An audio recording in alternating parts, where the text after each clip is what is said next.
Welcome to the Xbox Showcase wrap up here at a Slice of Gaming podcast. It has been only an hour since we got off from the showcase and the Call of Duty, so we're fresh on all this information. I can't talk because I'm so excited from hype. Doom. So we're fresh off the showcase and everything that's been revealed, and we got the Xbox Wire to give us all the new information. And to get through all of that, we have our news correspondent, and that is Wolf. Can we There was restart? no intros. Can we restart? No, this is not a regular podcast. This is just a special. We don't have to go through the lineup. But I guess we should mention that we do have our special guest stars of Jat Hello. and non-special guest star. I think that's the first time I've been mentioned as a star, so I'll take that one. Yeah. Yeah, it's the last time as well. We got one, all right? I'm on the board. But yeah, to go through the whole Xbox Wire of breaking down everything, let's go on to Wolf. Yeah, so we just came off the show, and everyone seems to be very satisfied, very excited after that showcase. About an hour and 15 minutes, and then we had I want to say 30-minute Call of Duty Direct, give or take. People seem to be satisfied, but of course that doesn't matter. It doesn't matter what the general populace says. It's about what we say. So I think You're it's better than the general populace. Exactly. That's what I've always said. So I think I want to go real quick. We're going to do our highlight, lowlights, and midlights. But first and foremost, I want to start off with just our general overview, our current score, what we would give the showcase. We're just an hour after the showcase. So I want to actually immediately start with my boy Bob. I will give it a 9. 9 was what I was going into the show with, and I think that was fantastic. I think, we'll talk about it, why some things may not be here, or how they kind of have a too much of a good thing to fit into an hour and a half showcase. But for what they did do, I think it was awesome, and only minor nitpicks. So yeah, give it a 9. That's good to hear. Jet, how about you? All right. So I think that if I were to give it a score, I'd give it. Let's go with the 8.5, and that's just because I really liked the announcements. There's some like good ones, like that obviously we're going to talk about, like Indie looked good. Outside for like Life is Strange, but the thing that that I didn't like was that there just wasn't enough, like, what do you call it? Like, there wasn't that many games where that had like set concrete dates, and I was expecting more like third parties as well to come in and say, "Oh, we're also dropping our games on Game Pass," you know. But that's just me. That's interesting. Yeah. Bench, how about you? Yeah, I definitely agree with Chad. I'm at an 8.5, and it's mainly like a lot of things showed up, and there was some IPs in games that I'm not super big fans of or haven't played before that I find a little harder to get hyped about, but also just like there were some games that just weren't dated that I think probably should have been dated, and it was weird that they were not, no matter the circumstances. Let's move right into Fusion. Yeah, I think I'm leaning more toward Bop. I'd give it a 9. I thought, I'm probably the only one. I thought, for one, I think this is the best showcase we've probably had at least like non E3 event since E3 has been around. Since probably the Sony showcases in like 2020, 2021. I genuinely think it was that good. Like, it was on par with those. I wish there was more dates, like Bink said, and I'm probably the only one alone with this, but I'm not a gigantic. I know I'm going to be the only one alone with this. I'm not a gigantic fan of trailer after trailer after trailer after trailer. I like when I get at least one or two devs real quick to talk about their game, or like more Phil Spencer or more Sarah Bond. Matt Booty doesn't have to show up, he's whatever, but like, I do like when we get more breaks between the trailers, because when you're throwing like 30, 35 trailers at me back to back to back to back, games start blending in with each other, and I start to forget the games I really liked earlier in the show when we're an hour into it. Yeah, no, I definitely understand that point. Maybe more developers introducing the trailers, getting you more excited immediately. Yeah, I get that blending in point for sure as well. Moon, how about you? I guess we'll get into that part of the discussion later instead of this is just wrap up. But I'd probably sit at like between an 8.5 and a 9. I might even give the weird score of 8.75, mainly just for the lack of a lot of solid release dates. That's really just knock off that 0.25 just because of that. But a lot of stuff that I'm interested in, some new things I'm curious about, and I'm honestly kind of glad there was less third party here. Like, unless you're dropping your game on Game Pass, really don't. I think we're at the point now where Xbox can live entirely on its first party, and that's a good thing. Like, only bringing the third party if they're bringing in either Xbox exclusive or PC exclusive content, or you're dropping it on Game Pass day one. And I feel like that's what we got here. Now, granted, there are some third parties here that aren't coming to Game Pass, but hey, that's just a little extra flavoring. But I do like that this is the structure now of where Xbox has enough content to be like this now, and it's awesome. So yeah, definitely very high showcase for me. Yeah, that's good to hear. Let's move into Dark. Yeah, I would give this showcase a 9. Overall, it's incredibly solid. And then, for the longest time, there's been the ongoing joke that will this be the year for Xbox in terms of both a showcase and then just the release schedule in general? I think it's pretty safe to say they finally hit the year that they wanted. They have so many first-party content. It felt like they didn't have enough time to put anything else into it, and their lineup was just incredibly solid overall. That's awesome. And then also, I think that's everyone. Yep, those are. Oh, except me. I think I'm more in line with Fusion and Bop. I'm sitting at a 9. I don't know what more I could have wanted. Definitely more dates, but I'm not one to like really go down on a showcase because there weren't a lot of dates. As long as the trailers look good, as long as there's something substantial out of each one. If anything, there's a couple games I was personally disappointed in, like how they were shown off, which I'll get into, especially later on. But overall, like I think this was a very strong showcase. This is exactly what Microsoft needed. They've been kind of having a rough couple months, and it's good to see them like really show. It's like, hey, no, we have games. There's more than enough games, and especially, I mean, like you look at it compared to SGF, compared to the state of play, this was definitely bar none like the best showcase of non E3 this year. So yeah, I'm very much satisfied. Glad to see Xbox understands the hype of these presentations and the importance of them. But we need to get into these specific announcements and really talk more in depth about it. We're going to do our highlights, lowlights, and midlights. And also, if we have any more highlights, lowlights, or midlights, like after we're done with those for each person, we're going to like talk about it in case like there's a couple games that we just want to mention real quick at the end of that. Let's start with highlights, and I'm going to start immediately because I don't want anyone to take this from me. I got my Doom. I got Doom the Dark Ages. This looks fucking incredible. Exactly what I wanted from a new Doom game. They're going prequel, they're going Middle Ages, and I was a little worried. I was like, Middle Ages, is it not going to have guns? Nope, we still have our guns. We still got our sawed-off shotguns in the Middle Ages. The skull-crushing machine gun was exactly what I wanted. Pretty much that trailer did everything that I needed it to. 2025 D. I was actually surprised we got gameplay for this. Usually they do a CG trailer and then gameplay at QuakeCon, but actually getting like a full gameplay reveal as well with the date, the title. Very much excited. I'm thinking this is probably going to be an early year celebration. It was funny seeing there was straight up just like giant mecha fights and then flying on a fucking dragon. Just Doom being Doom. I'm thoroughly happy, and it was a great way to start the presentation. It was great. I definitely, it came in like full head of steam. I think it was interesting.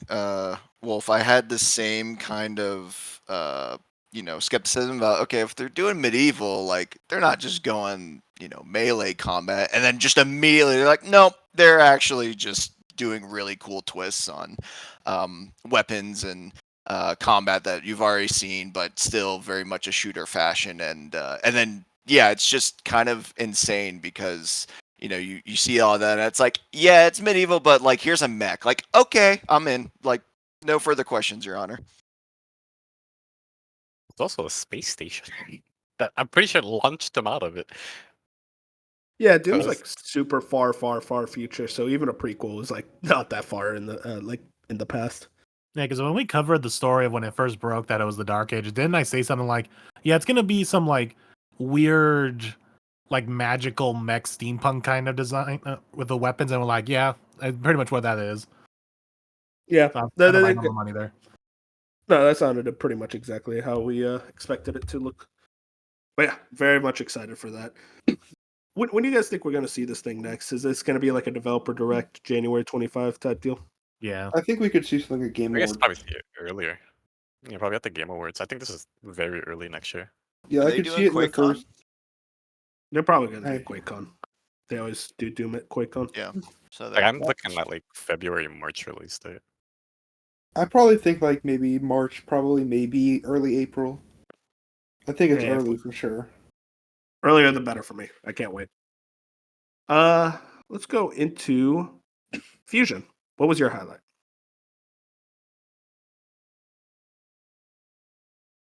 Let's go into I mean, I was, Moon. I was, I was, There I was like, what? I was talking. I'm like, oh, I forgot I muted like on Discord. I think my highlight. Oh, gosh, I'm between two. I'll go with Perfect Dark because we've been at. How long has it been since Perfect Dark? 2020. 2020 Yeah. Game Awards. Okay, so yeah, it's been like 4 years, and we had conflicting reports for like the last 4 years. Where like, oh, this game, like, it lost its director at one point, and like, just so many things where people were like, this game might not like even come out, it might get canceled. And even recently with Grub, how he said that it wasn't looking good, and then like a few weeks later he came back and said actually it is looking good. And like, we had so many conflicting reports that I thought this was a really good showing. I thought I was getting like, I understand like I've never played the original Perfect Dark, but I know it's like more of like a like stealth shooter, and I It's thought like, spy action. yeah, spy thriller type thing. So I thought everything they showed was like super cool, and it was giving me Hitman vibes, only because like Hitman's just one of my favorite like actual stealth spy games out there, and we don't have many anymore of just like straight up stealth action gameplay. Except obviously this was in first person, which first person is not my preferred, and even with the parkour section, like parkour in first person to me always looks wonky. Like it can never work in games for some reason. Like I thought Indiana Jones had the same problem. The last time we saw Indiana Jones, when you're like climbing up a pipe in first person, it just looks weird. It looks like VR kinda, which I'm never like a huge fan of. But I thought gameplay wise, visuals, like everything else, like I thought this was a pretty impressive showing, and it's probably farther out than like I assume it is 2026 at this point. But like I'm just happy that it came and got a win today. Yeah, that's awesome to hear. Yeah, no, Perfect Dark looks incredible. That's pretty much exactly what I wanted from it. I want more. I was talking about this with a friend. There's really like really think about it. How many first person shooter campaigns that are not Call of Duty come out nowadays? Yeah, Can you not really many. like? It's like Call of Duty and then Doom. So just seeing more and Titanfall. more of them pop up. Well, Titanfall's gone too. Baseball hasn't been here in 8 years. Yeah, I think It's pretty much like exactly what I want though. Like as a first person shooter campaign fanboy, like just a cool stealth action thriller, use gadgets. It's set in Cairo, which I just love as a setting, like near future Cairo, Egypt. It's looks incredible. Like I'm very much excited. They didn't give a date, right? No 2025 No, logo or anything. no, they didn't give nothing. I would say Nothing. like Go for it. I definitely think it looked good in a lot of like the gadgets you have and like the spy, and it seems like you have maybe some freedom to kind of roam around. It did seem a little cinematic though, in a way that I'm not sure how that's going to work into gameplay, specifically like with the melee combat. I don't know, that just didn't feel natural to me. I can't That think was of many first person games that have good melee combat. Well, I mean, unless- it just looked, I guess, like too cinematic and good, is what I'm just trying to say. Like, the way she was, like, kicking and punching people in all these different ways. I'm just like, I'm not sure how that's going to translate when you actually hold the controller. Yeah, that was my same kind of comment on it. While it is exciting that we're finally seeing gameplay, it looked like weirdly sterile and choreographed, and it didn't feel like someone, like the comparison I would make is like the Anthem, gameplay where it's like this just, I mean, I see where they're going for, and I think it's going to be mostly representative of gameplay. I just don't know exactly how much of what we saw is going to translate to what it looks like when the controller's actually in our hand. Yeah, that's definitely one that I'm gonna be interested in seeing hands on for most likely in the next couple of years. You guys think it's gonna slip into 2025 or is this 2026? Um, Probably 2026. 2026. It could slip into like late 2025 if they really wanted to, because if they're showing off a gameplay like this, it's possible it could be farther than we think. I think they have. I think Xbox has like a time. I think they have a roadmap down right now where they have enough 2025 games where they would prefer Perfect Dark to be like, hey, this is a 2026 title. Yeah, that's definitely possible where they're like, okay, you know what, we got enough first party things to fill out 2025. Like, let's just let Perfect Dark cook and be in 2026, which is totally possible. Yeah, I also think, and this is just me kind of reading between the lines on just all the dates that they did or didn't show today. To me, and some of you brought it up as like a criticism, and I totally get it. Like, it is frustrating that we didn't get exact dates, but I think Xbox just wants to avoid another Starfield and Redfall situation where they're confident on a date way too early and then they have to like tuck their tail between their legs and make a delay Twitter post picture where it's like, hey, sorry, we have to delay it. So I think they're just being more and more cautious about that. I mean, we already saw with Hellblade, we'll see it with other releases that we'll talk about. But to me, no date at this point means 2026. Because if they were confident in 2025, I think they would have put that. But Yeah. to me, this makes me feel like this could slip to 2026, and they don't want to make it that vague. So why put a date on it yet? I think the only ones that really annoyed me, like, I can understand all the non-2025 dates, like, obviously that's far away, and all the 2025 ones that just say regular 2025. It's like, yeah, of course you want to figure out your schedule. The only ones that annoyed me were the ones 2024 ones, like Indie and Avowed. It's like, you really can't put at least winter or Christmas or holiday on that if you can't give us an exact date. Like, you're just gonna vaguely say 2024. Was it next week? Yeah, and that's fair too. I just, again, reading between the lines, it makes me feel like, okay, well, if they're not going to say at least September, 2 months out, then, or 3 months out, then I think it's going to be, last quarter of the year. Which, yeah, I get it. It's frustrating, but I think it's like, why, they don't need to necessarily commit to anything yet. I mean, you want to jump on top of that as well. There is so many games at the end of this year because at this point, most of these games that have 2024 dates, it's pretty clear that it's gonna be like holiday time. Holiday schedule right now is fucking packed, ridiculously so. So maybe they're trying to just find an opening. Yeah, that too. Interesting. Bench, what's your highlight? Like 2 highlights, I think I'm tied No, first. no. You get one. Well, one of them, You get one. I guess we'll circle back to this other one later, but I'd say my highlight is surprisingly Call of Duty.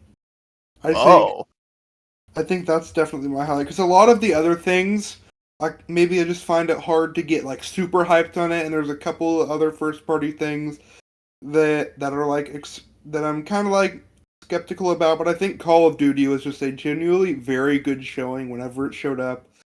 I mean, I've never really played a COD campaign, but like the thought of like a spy, like thriller, espionage type thing in that time period gets me really excited. A lot of their combat things get me excited, and I don't know, maybe diving into multiplayer with some of y'all and then some of my other friends will be pretty fun.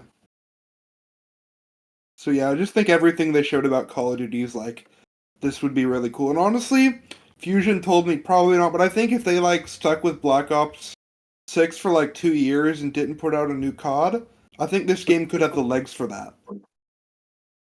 I mean, I gotta ask my COD boys about this. Fusion Dark, how are you feeling about this bad boy? You want to go first, Fusion? Yeah, I'll go. I've been hyping up this Call of Duty for like I feel like months on this podcast because it's Treyarch. And I think today we showed I think my expectations were in line. I just every time for me, I'm sure it's different for other people. Some people love Infinity Ward, but every time a Treyarch game like has a reveal or something, the hype level is totally different. Like they do the teasers different, they do the trailers different. They just showcase what you want to see every time. And I thought this looked really good from a campaign standpoint. I play the Call of Duty campaigns. I'm not like someone who says like they're all awesome. There's some really bad ones. I expect this one to be good or fine at the very least. Oh, God. I'm I mean, this more. campaign's gonna be way better than like. Oh yeah, it will be better than yeah, I agree. Like it would definitely be 10 times better than last year's. But I'm more of like a multiplayer focused guy when it comes to Call of Duty. So like I didn't get a lot of multiplayer in this. We got some sneak peeks and they went into maps and a few other things that sounded really good. And like a big thing for me is Prestige is back for the first time since 2018. So the first time in 6 years we have the classic Prestige system that should have never left Call of Duty in the first place. But like the fact that that's back and we're getting 3-lane maps back and so many like on paper, Treyarch are saying everything I want to hear. Like they're giving me the exact things. They're like, hey, we're giving you the perfect Call of Duty you want that you've been asking for like it seems like a decade at this point. We'll see if they deliver. I have high hopes. I thought I thought the trailer today was good. And I thought the deep dive was good. Like they really went into it and showed all the new features and like the new movement and the maps and how they're handling everything. So I'm excited to see like the next time we see it, which will be in August, where we actually get multiplayer and zombies. So yeah. Yeah, I echo everything Fusion said. There was they showed it off. It was like the first game that they showed actually. At the very beginning, there was like a 10-second clip of gameplay, and it kind of just flashed across the screen. In that 10 seconds, I seen it. It looked 100 times better than the last 3 Call of Duty games that came out. This is the type of game that we're talking. And just everything being back to how it was previously, but just redefined and the new movement and everything. Call of Duty set up really well this year, and they even teased that they have more stuff for Warzone for people who like that. Call of Duty back and it being Xbox's big power play move, being on Game Pass. So many people are gonna have their hands and eyes on this game. This is probably the best game for it to be in terms of Call of Duty. Yeah, no, I am very satisfied with that showing. I'm more of a lapsed Call of Duty fan. I haven't played the last few just because they've been pretty disappointing for me lately. But like this just looks like way more interesting to me than all the previous Call of Duties combined. I love the setting, Gulf War. I am the campaign guy. Like I love Call of Duty campaigns. That's where I spend most of my time in Call of Duty is just fucking around on campaign. But and everything they've shown in the campaign is like, yeah, this looks like it's just going to be a fun action thriller, dumb fun, like blockbuster romp. I'm not expecting like a 10 out of 10 story because it's a Call of Duty campaign. I'm just expecting like a good fun time to hopefully like replay a couple times, get a good feeling out of. And I think that Game Pass drop is going to get a lot more people jumping on this COD than usual. So, yeah, easily like surprisingly way more interested in this game than I was before. Yeah, same. Yeah, I'm with you, Wolf. I'm also kind of lapsed outside of like between Modern Warfare 3 and this release. I've played the 2019 Modern Warfare, so I'm like just really not have played many of them, and always are kind of like on the outside, like, no, nothing's really catching me. But I think between Game Pass, and how much effort it seems like they're putting into this one, and Treyarch be given time to really, prioritize what I think fans and maybe even lapsed fans like me and you want. And then on top of, it's funny, I've been playing a lot of X Defiant lately, and I'm just like, okay, this is good, but this isn't like Call of Duty. Like I know there's a gap there, and I think this is the year where it's like, you know what, I'm just gonna go all the way back in. That's exciting. That's October 25th. Anything else coming out on October 25th, or is all the other release dates like early October? Early October. Early No, October, I think. Life is Strange is that week. Yeah, Yeah, 29. Oh, we'll talk. I assume one of you guys got that as your highlight. I'm gonna go with Jet. Yeah, sure, yeah. Life is Strange. Your highlight, right? I'm not trying to like railroad you into it. All right, yes. So so that game looks really good because I was like I played the first one a couple years back with some of my friends in university, and like just that like when you play as Max and you go through her story, and like and like the main gimmick is that she was able to rewind time. I thought in the first game that's really cool. And then I didn't play Life is Strange 2, but I played True Colors, and that had like a totally different cast, totally different setting and everything. But I still had that thought in the back of my head, like while playing that one. I'm like, I kind of want them to revisit Max's story, and that's exactly what they're doing with this one with double exposure. And but the thing I'm curious about, and I'm curious about like Moon and Fusion, since you guys also play this. Do you think we'll see Chloe in this game? Yeah, I was just about to ask, like, where is Chloe? But there is something, and this is like minor spoiler territory, because there is a sequel comic that I have read halfway through. I've read the first 3 volumes. I need to finish the last 3, which seeing this now, like, I need to go read those. But stuff happens with Chloe, so I got to see how that ends. And I wonder if these comics will be canon to this game. So that'll be interesting to find out. Oh wait, Yeah, is Agnes from the first game? yeah, Max is in here. Oh, cool. Because Moon didn't know for the longest time, which, Yeah, because- which I didn't know. Apparently, I'm reading the Twitter streets. A lot of people didn't know that was Max for the till the end, which I That was guess I Max. did well. But I yes, think that was we're Max. so set on the fact that now every new Life is Strange game as a new cast, so we kind of just had that going in, and like once you actually like look at her, like okay, yeah, you can see the Max in there, but it is a totally different design. But Like the you- voices, I immediately knew from the voice. Well, I couldn't tell that. But yeah, But could have yeah, been Alex from Life is Strange for Colors, but Max is a good second. I don't know about that. so wait. So you guys would prefer if it was a sequel to True Colors? I would. They probably wouldn't. I really like True Colors, so I I wouldn't like mind True if it was a Colors, sequel. but But I'm happy to see each- Alex back. the way that they do games is gonna be a good game regardless. Oh yeah, I'm in there day one. Yeah. No matter what. That's Hey, good to maybe if hear, this man. game does well, maybe the next game will feature Alex. Man, they just keep swapping back between the two protagonists. Or they do DLC and connect them somehow. Now that I think about it, those comics probably do connect to the game because yeah, in the first game she had the ability to rewind time, where in the comics it kind of evolved into reality, like different universe hopping. So and that's exactly what we're doing in this game. So it probably is connected, so that's pretty cool. Bob, what's your highlight? Man, this is tough. I understand why Bench wanted to pick more than one, but I think I have to stay on brand. It's a flight simulator. If you say It's Flight Sim, Simulator. dude. That Oh looks my God. so good. I will Boy, say, howdy. Tell me on it, That like what shit about did look that kind of trailer, fire like, from what I worked with you? saw. It's just Wait. like Yeah. the thing about 2024, again, I've been saying this from the first announced trailer that we got of it, is like the game still looks pretty, but I need things to do.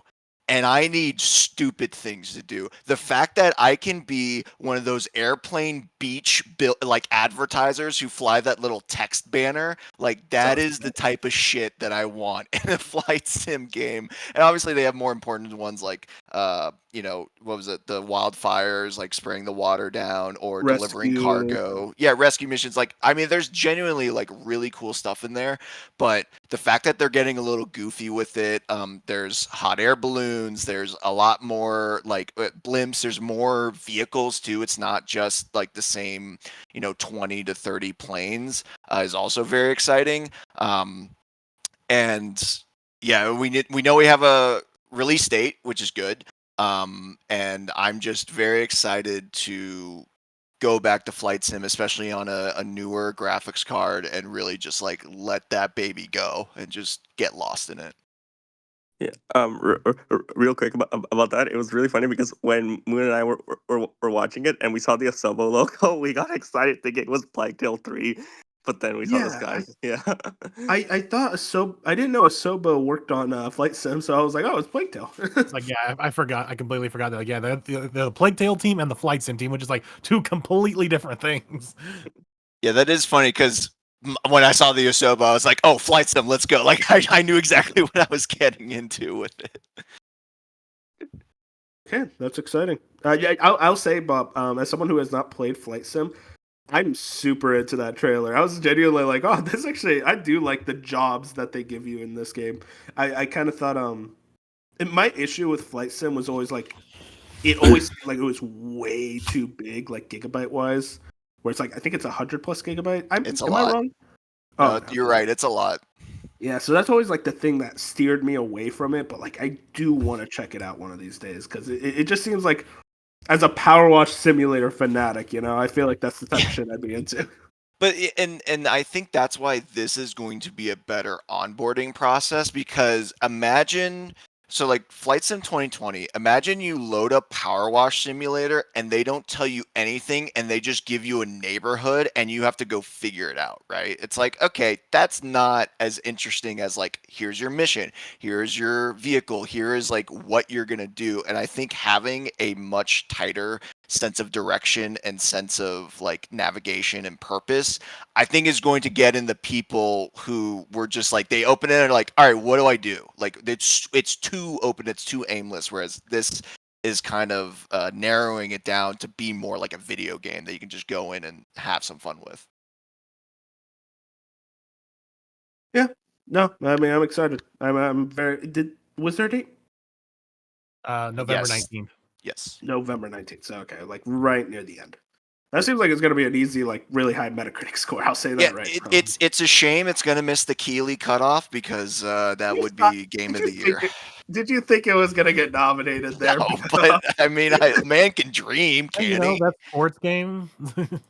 Well, yeah, that's true. There's like this the sports slash sim genre. Didn't it win that in 2020? Actually, I think it did. Yeah.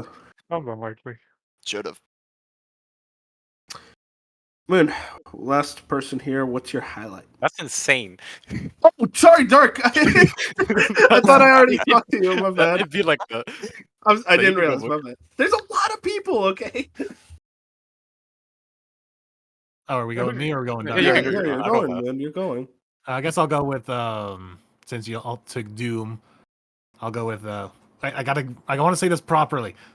Claire Obscure Expedition 33. That just looks like everything in my wheelhouse of being a turn-based RPG with now they're like promoting, they got like what are they calling it? Like action commands in it. Got Ben Starr. Reactive turn-based RPG. That's what they're calling it. Reactive turn-based RPG. So that sounds, and it's apparently based in like French fantasy. So that sounds really cool. Everything about this is just like has piqued my interest. And day one Game Pass. Why not? Because it's awesome. Yeah, that game looked absolutely Yeah, insane. It pretty much looks like a great. metaphor of real life graphics. Yeah, it looked great. I mean, Ben Starr, you sold me. That was Is it my Ben Starr? surprise of the show for sure. Wait, Penn Star was in it. Yeah, He narrated the Yeah. entire trailer. that Yeah, was he was the definitely voice. him. He In tweeted term- it out too. Oh, he did. Okay, I was about to say it's like it'd be really funny if it wasn't him. In terms of third party, because this is a third party, right? Yes. Yeah. Yeah. it is. Yeah, in terms Yeah. of third party Game Pass drops, this is a massive get. I agree. Xbox And really also- going after their RPGs now. But I just want to point out this is the second 33 game in about a calendar year. And let me tell you, as someone that's my favorite number, we're eating. 33 fans, we're eating. Yeah, where was your Immortals 33 or whatever? Don't here today? care. The beta's like in the next month or Where something. was it at, dude? What is your name? Dark. Sorry, man. That's fucked This up. is That's I have a small brain. Dark. I think I know what your highlight is, but Look, go man, ahead and I've tell been us talking whatever. about this one thing since it came out. The Gears of War trailer was like everything I wanted. So before we even get into Gears of War, we knew that it was going to be at the showcase at some point, and the assumption was it was going to be Gears of War 6 and then something else, and that something else a lot of us thought was the Gears of War collection. Yeah, that shit's not happening no more. If it wasn't going to be here, it doesn't happen anymore. But this Gears of War game is a prequel, but it's the next mainline entry. So Gears of War 6 got pushed back really far. But this was Gears of War is really important to me. So the fact that they finally going back to the Locust because 4 and 5 deviated away from that, and although the games receptively when they first came out did really good, those games didn't have any legs to them and they quickly died out. The fact that they're going back to what the fans really wanted and knew and enjoyed, and the old storylines and the old villains and everything, they're setting themselves up for something really good.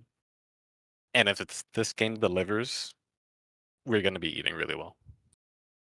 No, that definitely got me a lot more interested in the Gears franchise because, like, everyone always complains about 4 and 5, and like I do want to eventually play them, but it's like always hard to want to play games that everyone complains about. So it's like, I'll get to it. But the idea of this one being a straight up prequel and going back to Dom and Marcus, like right when the events of the war E-Day, I think it's called. Yes, I read the press release. This takes place 14 years before Gears of War 1. And this is the beginning of E-Day, and E-Day is pretty much the war between the humans and the Locust. And this game's going to be the origin story of Marcus and the forming of the relationship between Marcus and Dom that you know in the main trilogy. So they have a really good setup from what they're showing us. And they confirmed this Unreal Engine 5, and the trailer that they showed was in engine as well.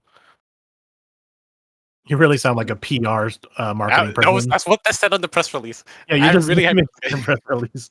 That's such PR talk. It's like the characters you know and love. for real. Yeah, I will say that was in engine. It looked really good. if the main problem when we get into 4 and 5, right, the main problem with it was that the games were okay, but then the whole longevity of the game was them just bringing back old stuff. So there'll be like a new update. They're like, "Hey, we're bringing back the old characters from Gears of War 1, 2, and 3," and they did that every single fucking time for all the seasons between both 4 and 5. So the point where it's just like people just like the old stuff. Why not just go back to it? And that's what they're doing.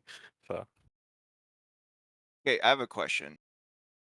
Where does this fit in? Because my like I guess confusion now as a very on the outside Gears fan is how is it obviously outside of gameplay? How is this different from Gears Tactics? Because I thought Gears Tactics was also a prequel.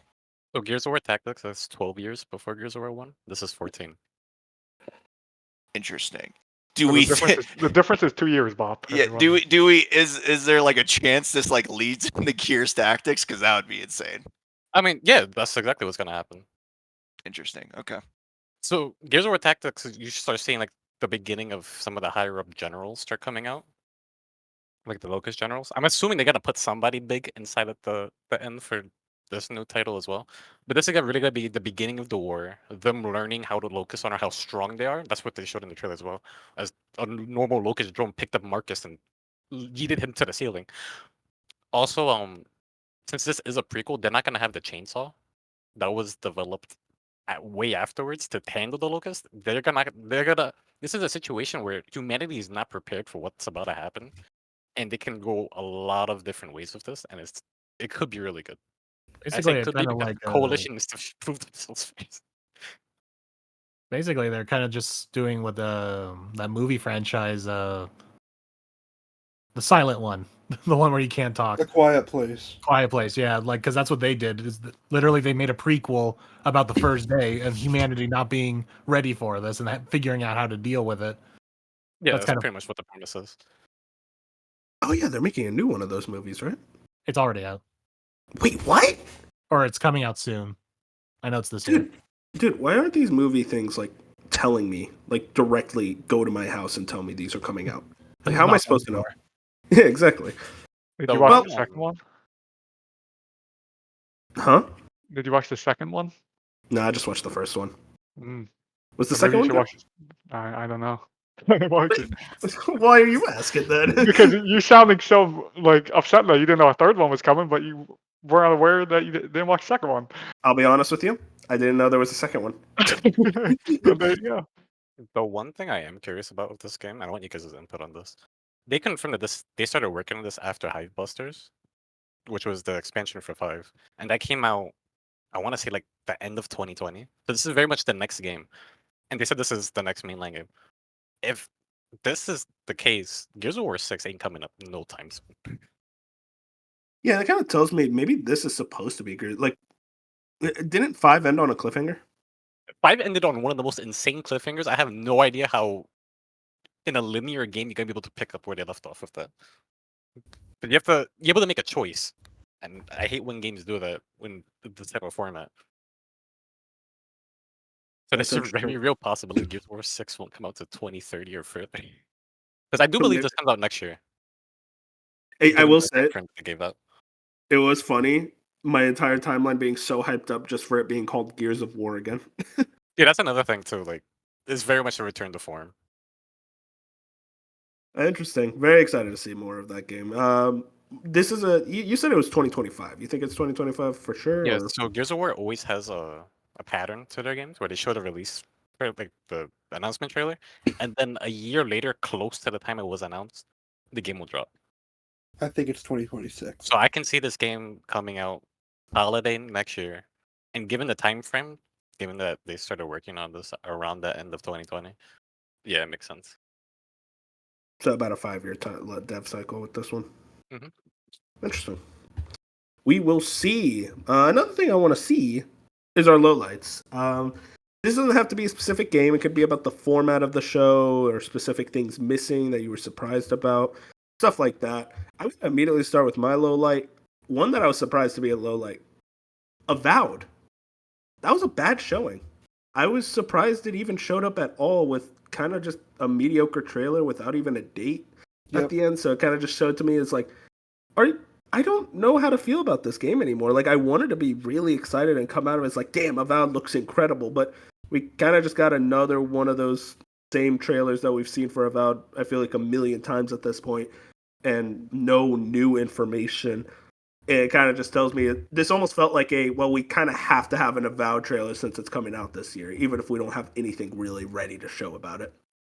Yeah, I agree. I thought like the trailer was very short and didn't really like show anything super exciting. I wouldn't like put it as a completely low light for me, but it was also very weird to see no date. Like I know some of you all really didn't care about no dates, but I mean like I was ready to like put some stuff on the calendar to really like look forward to, and just no date was really weird and killed some of the hype for me. Although, I mean I loved the Outer World, so I'm hoping this can be of that quality or better.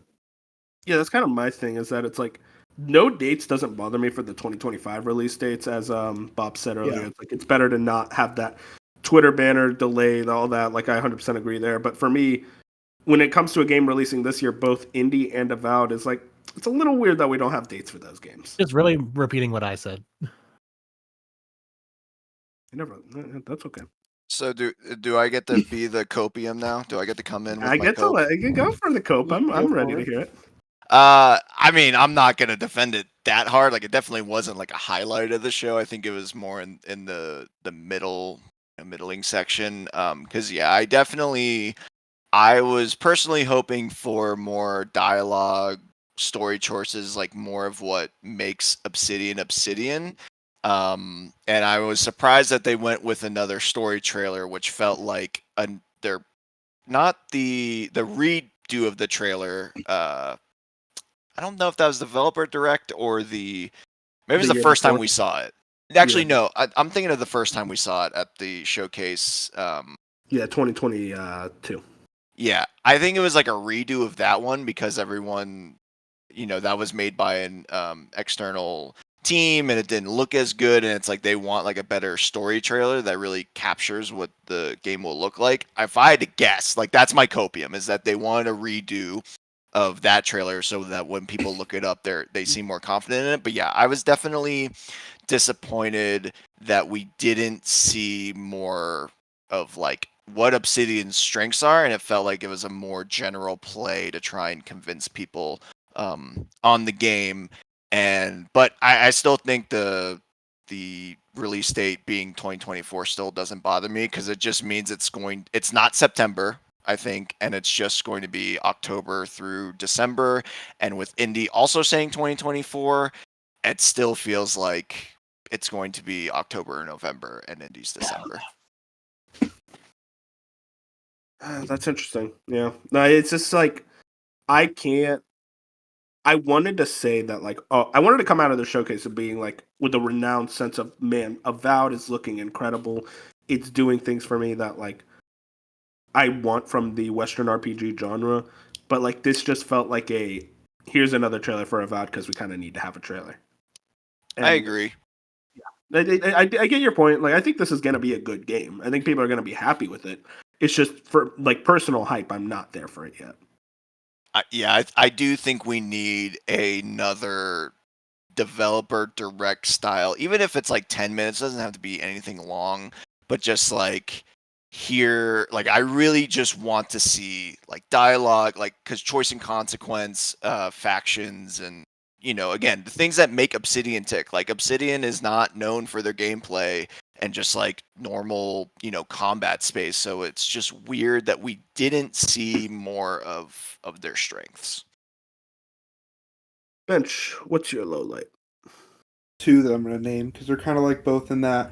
First one is South of Midnight. I think the only thing that game has going for it is the art. So they showed extended, like a minute or two of gameplay, and I thought the combat looked very bad. Like as basic bad as you can get. It looked middling, nothing crazy. Like the enemy encounter, the enemy looked bland. It looked clunky. It just didn't look like it would be a fun playing game besides like the cool art style. I thought just like, I don't know, that just didn't get me excited about the game at all in any shape or form.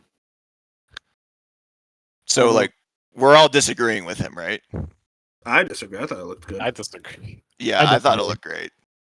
I wouldn't Now, say it looks okay. great, I don't but know if I it, would say think- look. it looks I like think just a that- fun game. Nothing spectacular.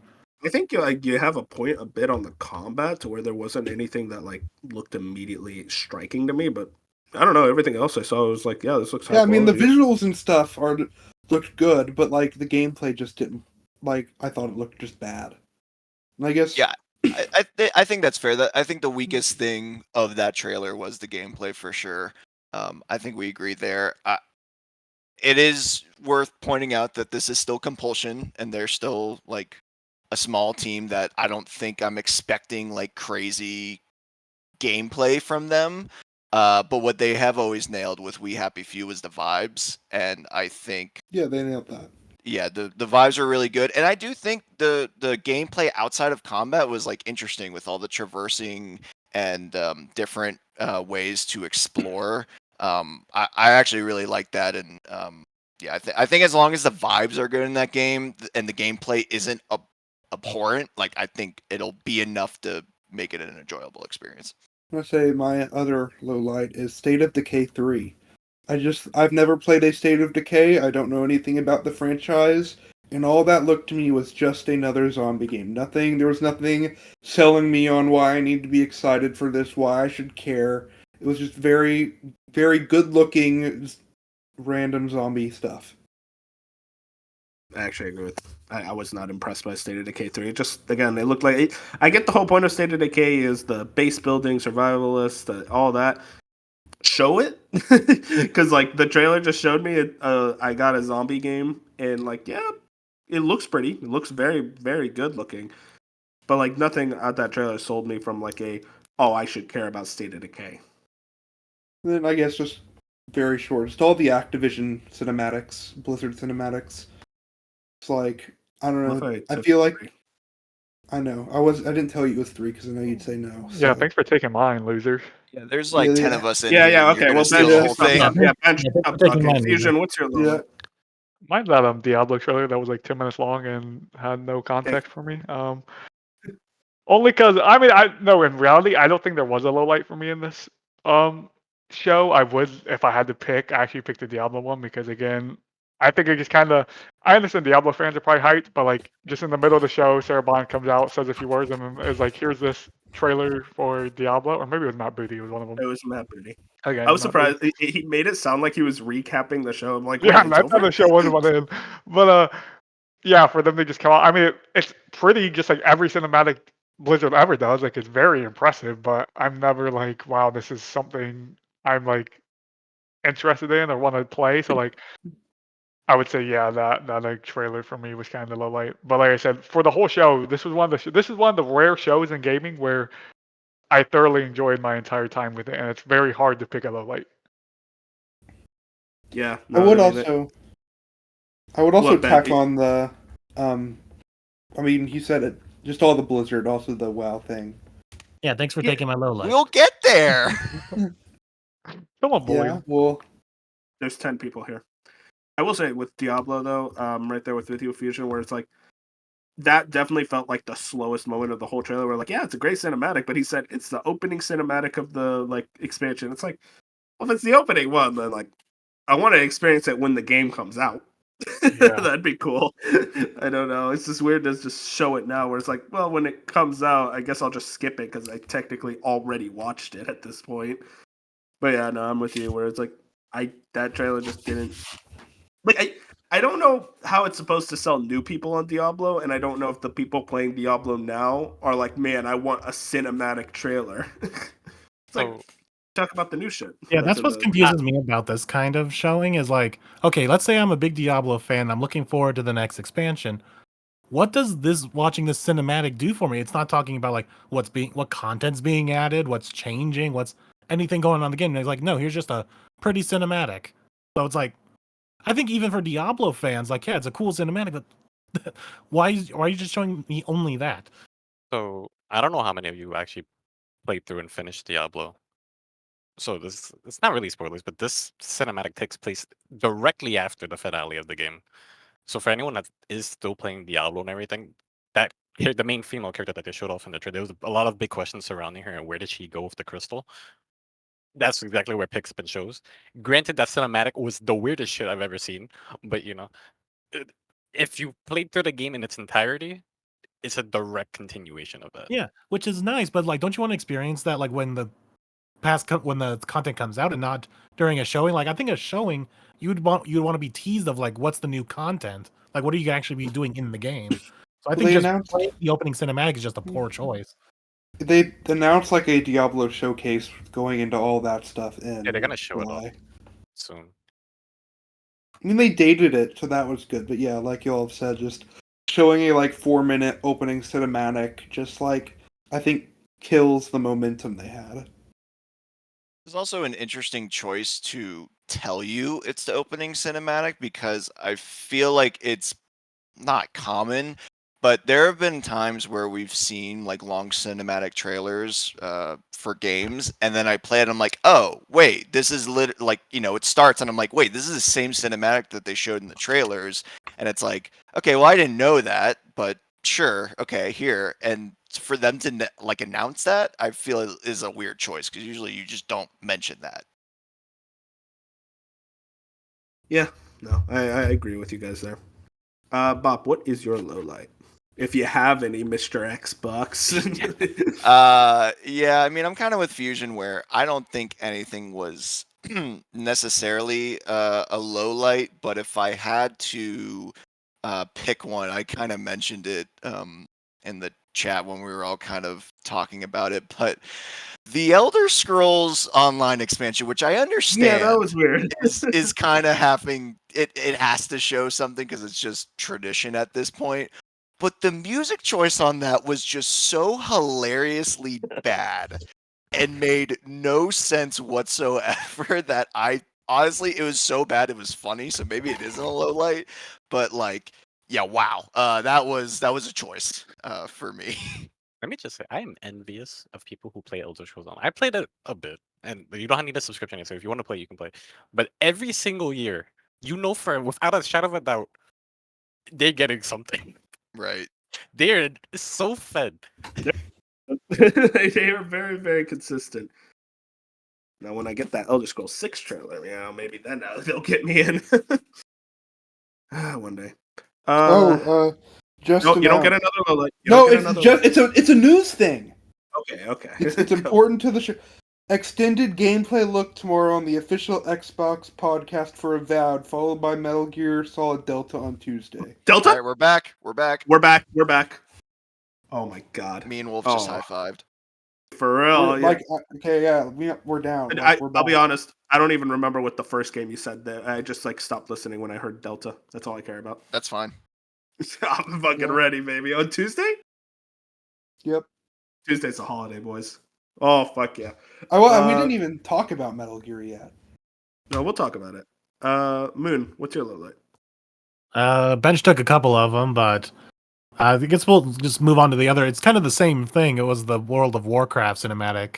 It's like, okay, yeah, apparently, according to Dark and everyone else, this is just a recap of everything, which makes it sound like it should have been like a introduction for the Xbox port.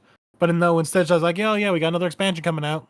All right, moving on. I thought it was hyping up to be the console port, but it was just Why did they show every single there's expansion WoW. known to man? Like they for haven't WoW, done that and- before. Yeah, it seemed like a console port. No, it's a brand new expansion. What the hell? It felt like they're trying to cash in on the Avengers moment because it seems like everyone's with a long form storytelling has been doing that for the last 2 years, and I think that was them trying to do it. But yeah, I totally got those same vibes. But I was actually disappointed and that even was then, the it's first of like, that. okay, so you're not announcing the console port. Which, if this trailer was for the console port, I'd be like, okay, that's fine. That's cool that you did this whole big celebration of everything World of Warcraft, and here's the console port to get the console people in. But if this is just announcing the next expansion, the people who are interested in that already know all the expansions. They played all the expansions. So once again, just like Diablo, instead of doing this big cinematic thing just for like hype reasons, talk about what's in the game. Do like a montage of things that people can dissect and talk about. But no, you just give another CGI just saying, okay, another expansion's coming. Here you go. So it's just, once again, Diablo and World of Warcraft had the exact same problem of just like CGI with nothing to actually give to the player base. Yeah, I'm with you there. That was a very weird showcase from Blizzard. Dark. What's your low light? So, this might is kind of weird because like everyone else really mentioned, there really was no real negatives in this. But the pacing of the show was really well. It was like they were doing things back to back to back. But because of that, also felt like they had so much stuff they didn't have enough room to really like talk about anything small or anything. Which brings me up to why was Matt Booty shown?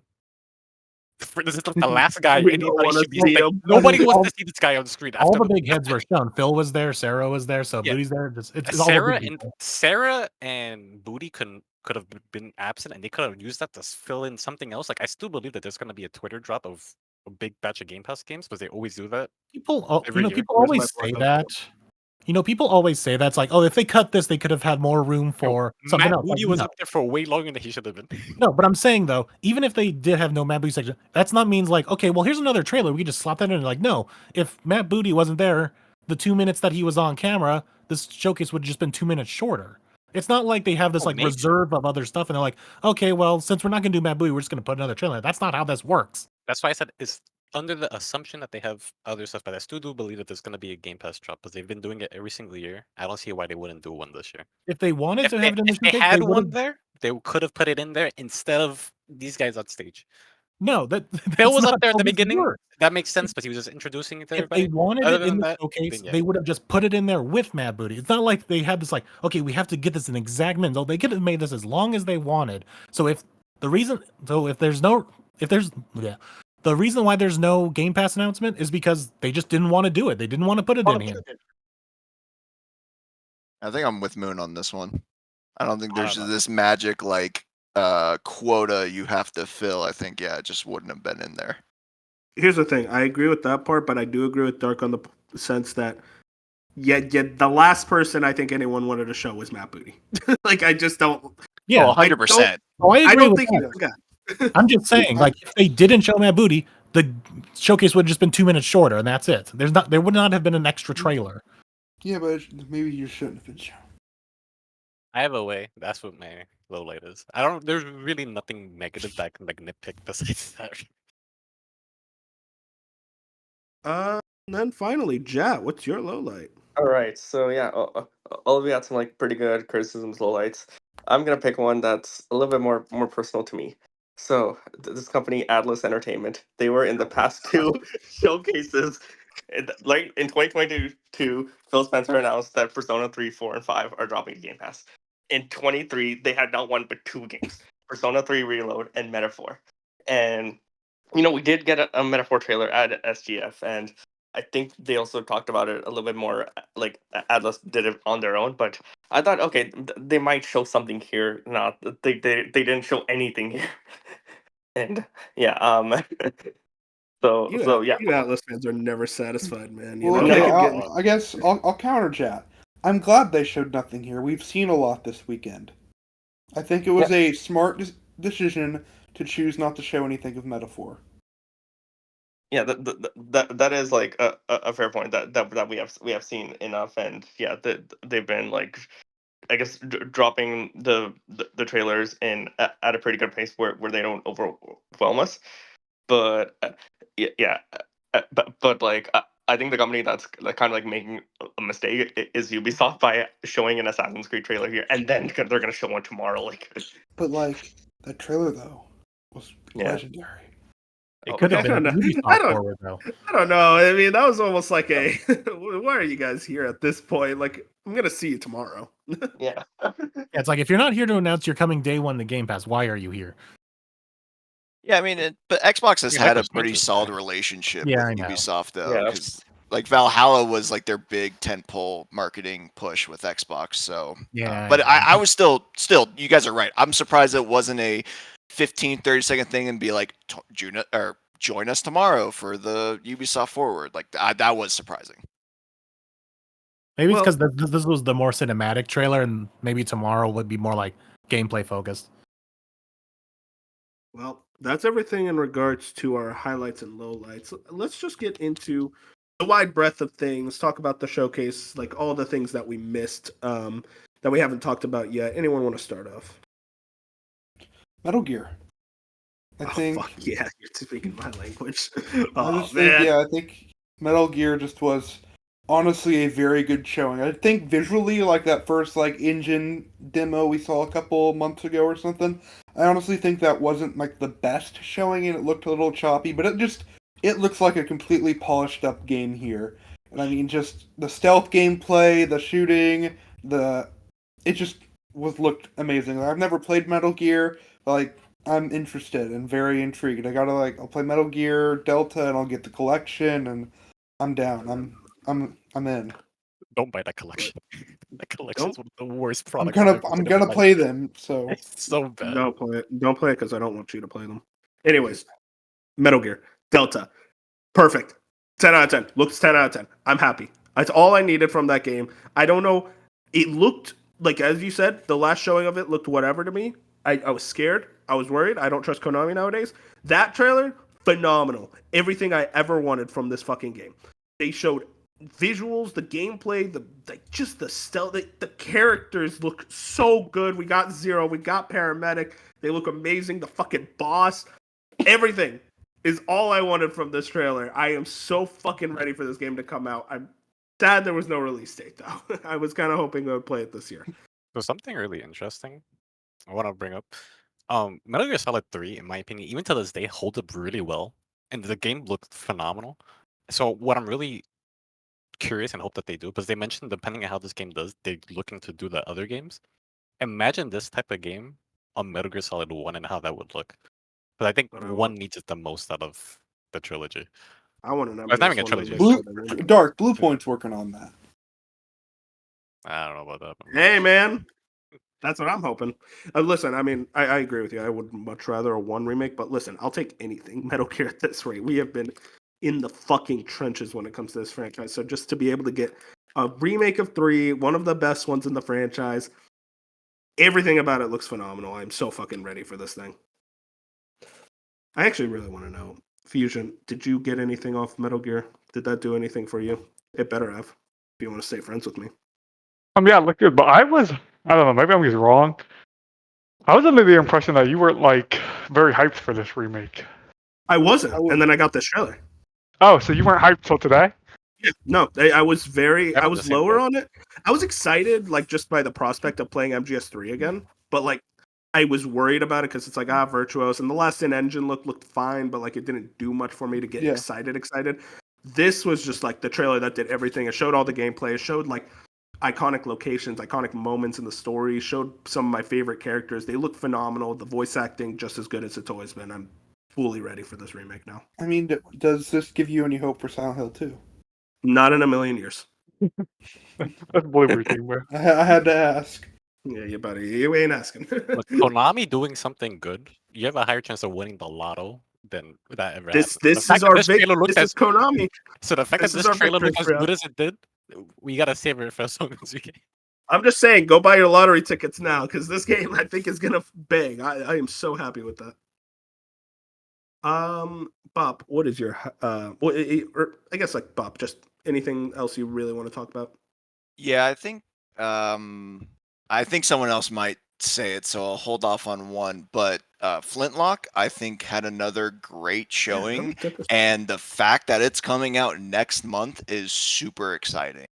I've been following that one since they first announced it at the showcase. Well, I think it was like 3 years ago at this point. I think it was 2021. And it always had a great idea, and they seem more confident in what they are and what they're going for. That just seemed like a very confident trailer and showing everyone like, all right, this is why you should play this game. And I'm sold on it. I think it looks amazing. I think the mix of combat and traversal and the adventureness of it just looks great. So I'm very excited for this one to come out next month. Yeah, Flintlock looked a lot more interesting with this showing. I'm much more interested in this game, and also just the July date, like being, hey, see you in a month. It's like that's an immediate, like, way more excited because July is kind of just nothing right now. So to get something there is exciting. Fusion, you got anything else that like really speaking to you that you want to talk about? What I don't know if I'm blanking, but did anyone bring up Fable as their highlight? No. Which game? Nope. Fable, Fable. no. Okay, well No, that's yeah. what I want to talk about then. Yeah, Fable, Okay. because that was gonna be my other when I was talking about when I picked Perfect Dark instead. I feel like Greg, we still didn't get like I still want a deep dive of Fable. I'm sure it's just not ready yet with it being 2025. But I thought the new gameplay we saw today, I thought like for one, visually that game just looks really impressive, and then the parts of like the main character walking through that town, like that village looked impressive. Like that looked like Yeah. an Unreal Engine 5. Like, hey, we're building like what a fantasy village should look like. I thought that village was really impressive, and like the bits of gameplay still looks really good. So I don't know. I just feel like Fable is the game that people aren't going to be talking about a lot for after this show because, Greg, we didn't get a deep dive like probably people were hoping because again that game's probably still a little further out than we want it to be. But every time we see it, I'm more trusting in Playground to go from hey we're making Forza and racing games and we're going to make this gigantic like fantasy world. I think they really might nail it. Yeah, I think just everything they showed, like visually, I don't think there's a lot to get excited for gameplay wise, but like walking through the town and her walking through the forest, I think. I mean, it was like also like it wasn't a cutscene; it was like behind the character shots, Yeah, so it it was looked like like real third person. gameplay during that. Yeah. So yeah, I mean, it was just very exciting. I do think this will be their like holiday 2025 game.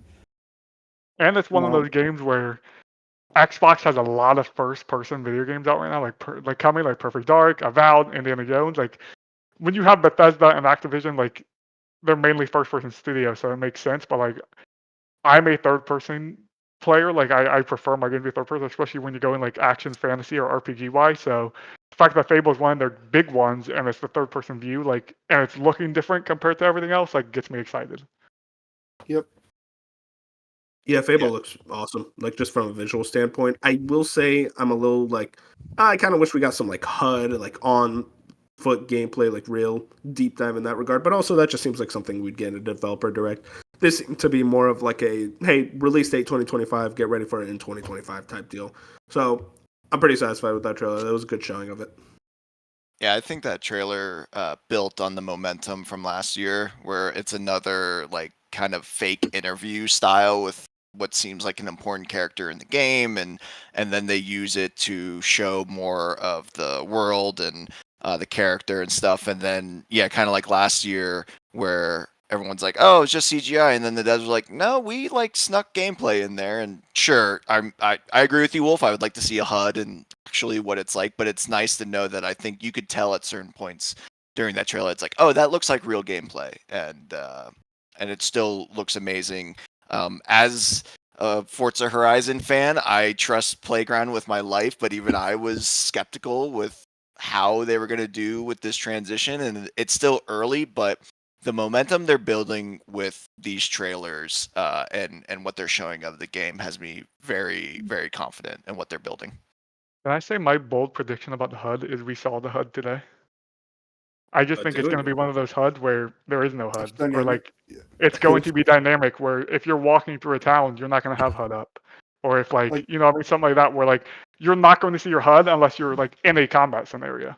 like Ghost kinda. Yeah, kind of like Ghost, where like if you're just casually walking through a town or something, there's going to be no HUD on your screen. Can I be real?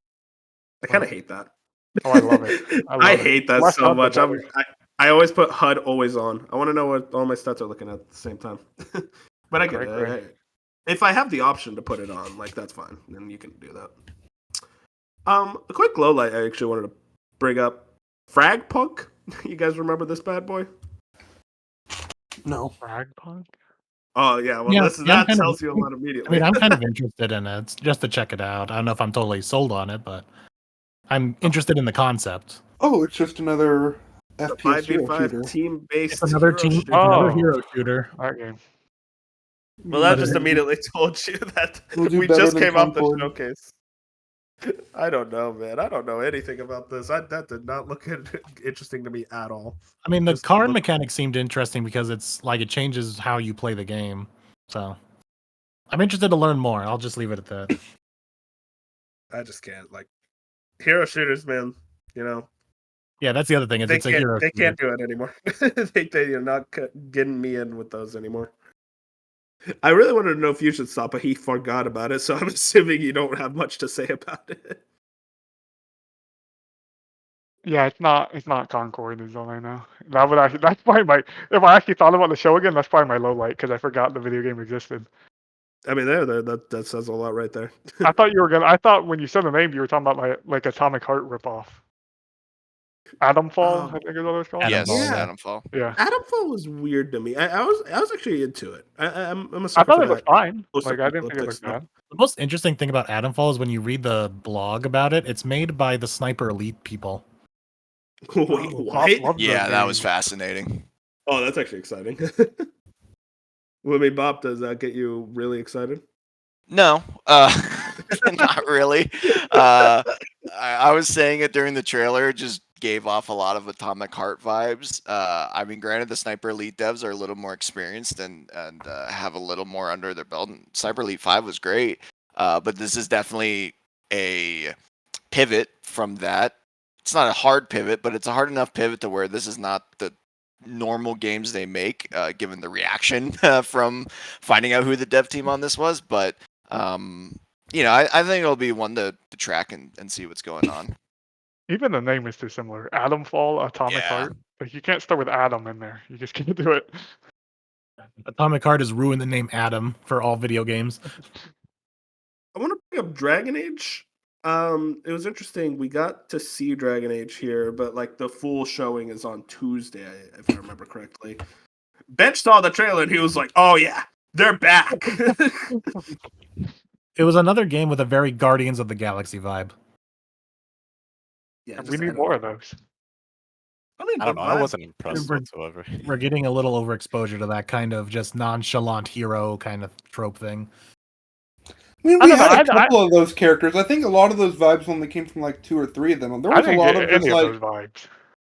I think maybe like the 2 in like the bar or whatever at the very beginning, or like the Have only. you guys ever watched Lord place- of the Rings in your life? Or No, I think he honest- mains how the trailer was presented because I agree with him where it's like title of person, their thing, and it's got splashy paint and big text and But then it's here's also their like at the end of thing. the trailer where it's like, yeah, we need to find this new hero, and it's like, there they are right behind. It's like, how about him? It's like it's that Yeah. same kind of joke structure. Yeah, witty banner. Yeah, I'm Witty with banner. you. I'm so tired of that. Yeah, no, I would have preferred if they went more like hardcore fantasy, like really dive deep into like just being like classical Dragon Age fantasy. I feel like at Well, least from what I've known about the franchise. well, I mean, sure. I don't think the vibes of this trailer is gonna do it justice because this was a companion trailer. They were Yeah, showing, hey, these oh, are yeah, these are your 7 companions you're going to play with. These are It's like the introducing different stuff. characters. Yeah, they're just like. I don't think we can say. That's why it was funny that Bix was like, Bioware's back immediately after this trailer. Like, I I thought it know looks it's trying to fine. hype it up. I know, I thought it looked fine, but we can't say anything until Tuesday. Like when Yeah, the gameplay we're gonna comes see out, it we can Tuesday, actually do yeah. something. We'll be back here next week, and you'll be proven wrong. I'll be. I'm not proving anything. I don't know how to feel about this game. Yep. There's nothing to prove. They do Real a quick, poll on if Bench will be disappointed about a game come next week or not. can I be angry real quick? The Fallout 76 section when it started out and it was like the Fallout aesthetic. They mentioned a lot of that stuff. I was like, oh man, Fallout 3 remaster. Oh man, something Fallout. And then they said 76, and I was so sad. And I know that's just me. I was the one that put in the expectations. But come on, you gotta just start these trailers by saying this is a Fallout 76 thing, by the way.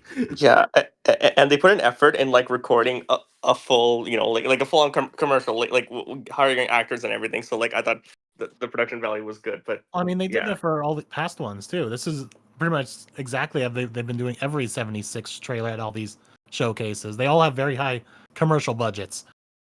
Yeah, and I just don't think that's a good. I you can have that, but I feel like immediately you should specify this is for 76. I mean, I they don't- did. It was like within the first like 30 seconds. Yeah, I'm saying immediately, like literally when it starts. It's, You know- they just need to put a little asterisk at the bottom. I saying, think this. Fallout fans do not get excited.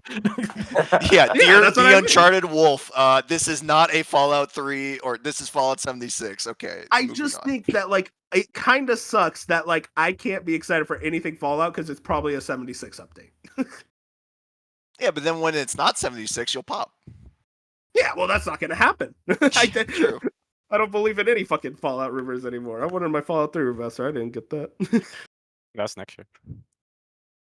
Is it next year? Because I was promised Black Ops 2 on Game Pass, and I've been lied to multiple times. We still haven't got the drop yet. Yeah. We haven't gotten the drop yet. You can be angry with me once the drop happens. You If the keep drop moving drops the goalposts. and it ain't there, then you can be upset. I was The also told goalposts by keep Dark moving. that Halo was going to be here, so. I said there was a chance Halo was going to be Oh, there. you were pretty certain, bro. You Yeah, I were was pretty pretty certain. because in Because recently of some rating in Korea or something. yeah, so they got a new MSRP recently, and in the game files for Halo Infinite, they found another game pretty much. So if those two combined, I'm like, okay, it makes sense to me that they would show off a new Halo project. It was not Well, there, but yeah. I mean, it should have been obvious. We got the Dolby Atmos and Dolby Vision Halo trailer at Summer Games Fest, so clearly they didn't want to overexpose Halo this weekend. So Yeah, I will, but like also like, I guess it's also striking that Infinite was not there in any way. Like I guess I mean, it Infinite has nothing to do wasn't with there the last year. sunsetting the game. oh, it wasn't. Yeah, I think it just I guess they're just winding stuff down on Infinite. Is kind of what it seems like. Yeah, after because they just had an update recently, so they have like one more big update, and then there's nothing else in the files. Really. yeah, but they also weren't showing like Master Chief Collection for a while it was still being supported and I think and this is worked on. the back. Yeah, but the So, thing with Master Chief Oh, Collection, that's a collection compared to your like Uh, mainline title. Yeah, but the point was that they still had seasons for online like multiplayer and stuff. They were still giving you new That's things fair, to do. that's fair. It was small, and that's why it probably wasn't there. But I mean, this isn't exactly like we've seen this from 343. Yeah, for 343 doesn't usually attend these unless they have like a major Halo game coming up. Yeah, but going back to the MSRP rating, the reason why I thought there would be something was it was a brand new rating. It was rated I think it was rated M for mature, and that's not the rating that Infinite has. So people are like, okay, something brand new got rated. But yeah, nothing Halo was shown. Also, jumping on top of that as well, Gears of War 6 wasn't shown as well, which is what most people expected. But yeah, I think the Gears thing is Gears. Yeah. What you thought Gears of War 6 was going to be. I don't think a Gears of War 6 is in development right now. I think it is E-Day. Yeah, Gear 6 is not ready for a while, most likely. Yep. Bob, I really want to know how are you feeling about Shattered Space? Did that do anything for you?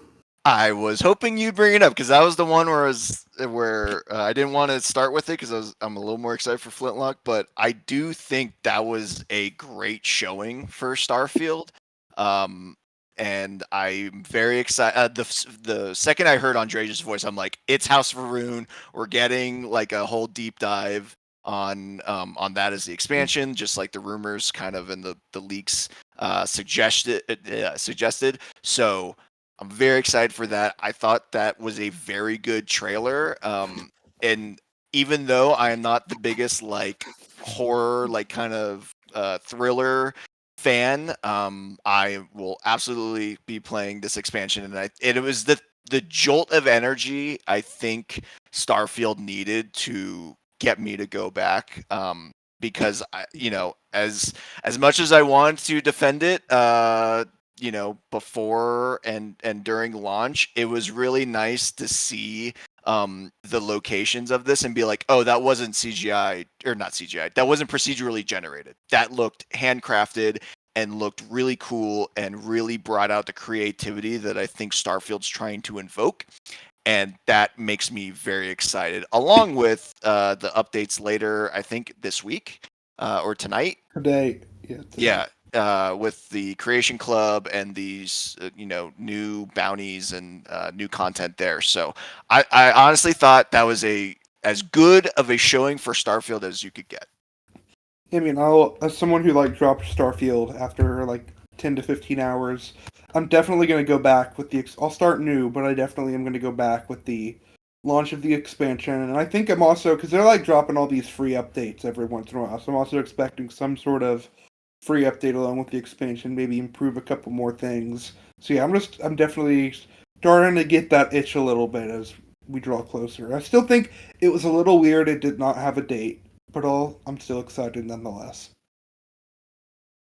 That's what I wanted to bring up. Before you guys can talk more about other things if you really want to talk about it, but like Indiana Jones got a trailer here. Again, weird that it didn't get a release date considering it's this year. I don't know if this is the personal trailer I wanted out of it, but I will say this got me a lot more interested in the game. But I think I'm visually, Well, my problem with it was another just CGI cutscene, and with a small gameplay montage at the very end, which it was almost beat by beat the same gameplay where you have him punching it to the beat of the music. So I'm just like, okay, why aren't we giving more of like a level walkthrough or something? Kind of like what South of Midnight did. I hope also later this week we may get a deeper dive. But I do think, yeah, I mean, I thought visually it did look better. But yeah, I mean, it was just a very long cutscene, which is cool, and they kind of have some, like, kookiness and stuff. But I mean, like, yeah, just not enough to get super hyped, and also just, like, didn't have a date, which was another weird thing for me. I don't Oh. think that was CGI though. I With think it was, the like, vision. it It was a was like cutscene. I meant just more. It's just a cutscene.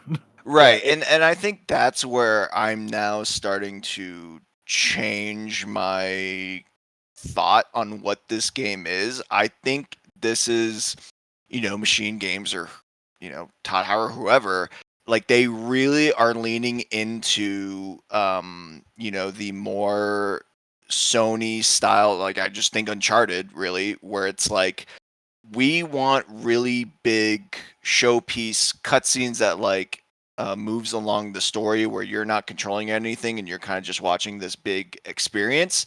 And it's starting to make me feel like, well, maybe there isn't, that much gameplay, to the extent that, it's not all going to look the same.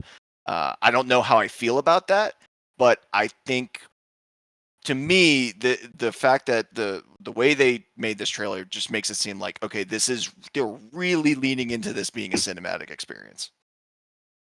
Yeah, I kind of always viewed it as a cinematic experience. I'm just like sitting at this point where I'm like, okay, what is the gameplay I am doing in this game?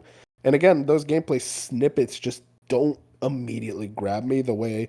Like I'm into like the vibe. The cutscenes look like enjoyable. Like it seems like a fun game to like sit and watch through. But like I'm not seeing where the game is, and that's kind of what I'm missing from these trailers. So the way that I viewed it, because I forgot when or who did it, but they showed like a timeline before they showed where this game takes place in the timeline for Indiana Jones, and it is canon to the story. I'm just viewing this as another Indiana Jones movie, pretty much like a playable movie. That's how I'm viewing this, and that's what it seems like it's been living up to. I don't know if that helps you guys at all, or helps you like see what I'm And trying to that's get kind at. of just But what yeah. I've been thinking That's since. that was what we were kind of assuming. Man's like, did I help you guys? No, because like you Did guys you are like see saying my? like where's the game? I'm like I'm looking at this like it's a movie. yeah, Oh, go for oh, it, Jack. Go for it. A yeah. movie with gameplay elements. Yeah, I was just gonna say my quick thoughts on it because I do feel still excited for it. Like I do agree that I mean we're not quite sure like what's the I guess the ratio of like proper is cinematics to like actual gameplay, but I'm feeling optimistic about it because either way it does look good. Although I will say like it is an interesting choice to pick Indiana Jones as a first person game instead of third person. But I think it's just like how machine games might be used to their style, maybe like based Well, on they their did previous. show in the last trailer there will be third-person moments and Oh sections. yeah. Like when you're Oh climbing up a Yeah, when ladder, you're like climbing and thing in doing third other stuff person. like that, it switches the third person. oh yeah, that makes sense. Yeah, then yeah, like I think what I was trying to is like with Cyberpunk, where people were like unsure because you customize your avatar. It's like, oh, but you're playing most of it first person. But then when you drive and stuff, then you could see it third person. So yeah, I think it'll be a good experience. Yeah. I'm still Yeah, middling on it, but the fact that it's on Game Pass, it just kind of alleviates a lot of it. Like, if it's good, awesome. If it's meh, then sure, okay, I'll play through it. Maybe drop it. I don't know. But Game Pass just helps, I guess, swallow that pill easier. I guess no better way to put it. I think story wise we're gonna be fine. Like how good the story is, because Machine Games doesn't miss in that regard. So Yeah. I'm very much interested in that I mean, regard. also on top of that, this is like you're dealing with the mouse when it comes to this, and given that this is canon, I don't think they'll let you fuck it up. Oh yeah, I mean it being canon is interesting. That immediately kind of tells me it's like this is gonna have more Disney involvement than maybe what we want. I don't know. It depends. We'll be interested. I have some closing questions, but before, do you guys have like any other games that you wanted to specifically highlight? Yep. I think we just give covered me pretty much again. everything. You got Wu Chang looked fucking incredible. yeah, that was the Souls like. Yeah, it was. It reminded me of I forgot Stellar what the- Blade. Yeah, it looked like Stellar Blade, but not. But it looked Like really fucking Chinese cool. mythology. I don't I'm know what interested. up with this whole Wu like even before the name of the game. Starting to Yeah, get it says kind of Dark Late Ming Dynasty. I don't know, Yeah, just okay. the That's aesthetic of Chinese it history. and the potential. But I always, like, I'm a big fan of Souls games, so anytime you throw more Souls games at me, I'm immediately gonna gravitate towards it. There's too many of This them. game has a lot of potential. I don't think there's enough of them.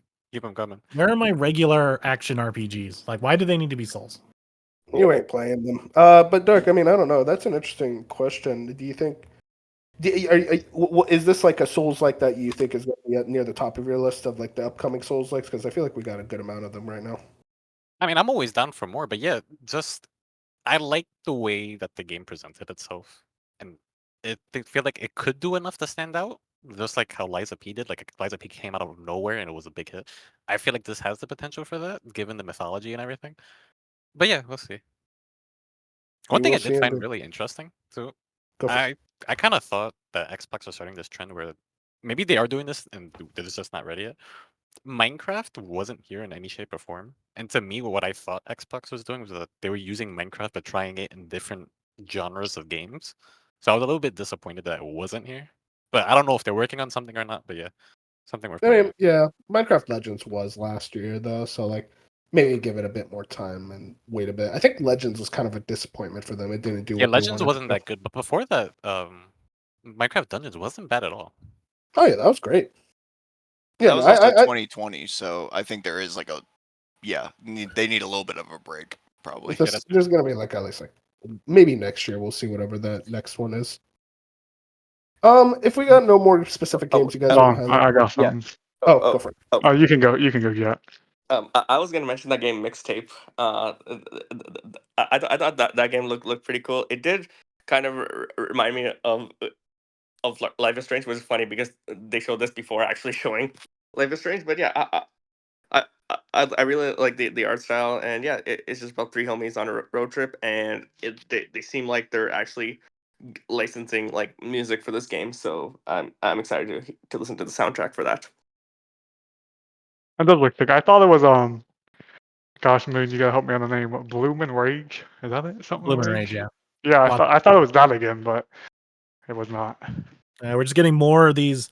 I think Stranger Things had a big impact on on this genre a little too much.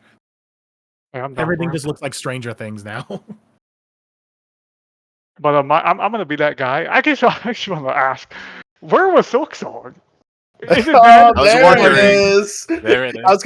was actually gonna ask, like, what do you guys think was missing? And we'll start off with what Fusion said. Silk Song kind of tells me this is gonna be either I at just the don't get it. direct I don't or get it. this is either gonna be at the direct or just not gonna be at anything in this If month. this game is not at the direct, I know people were clowning on me before, but I'm starting to genuinely believe this just because of how stuff is panning out. If it's not at the direct, when they went quiet lines up of the Unity situation, I would not be surprised if they are changing engines, and this is why we have not heard anything. But when devs do this, it takes so fucking long to come back to where you're at before.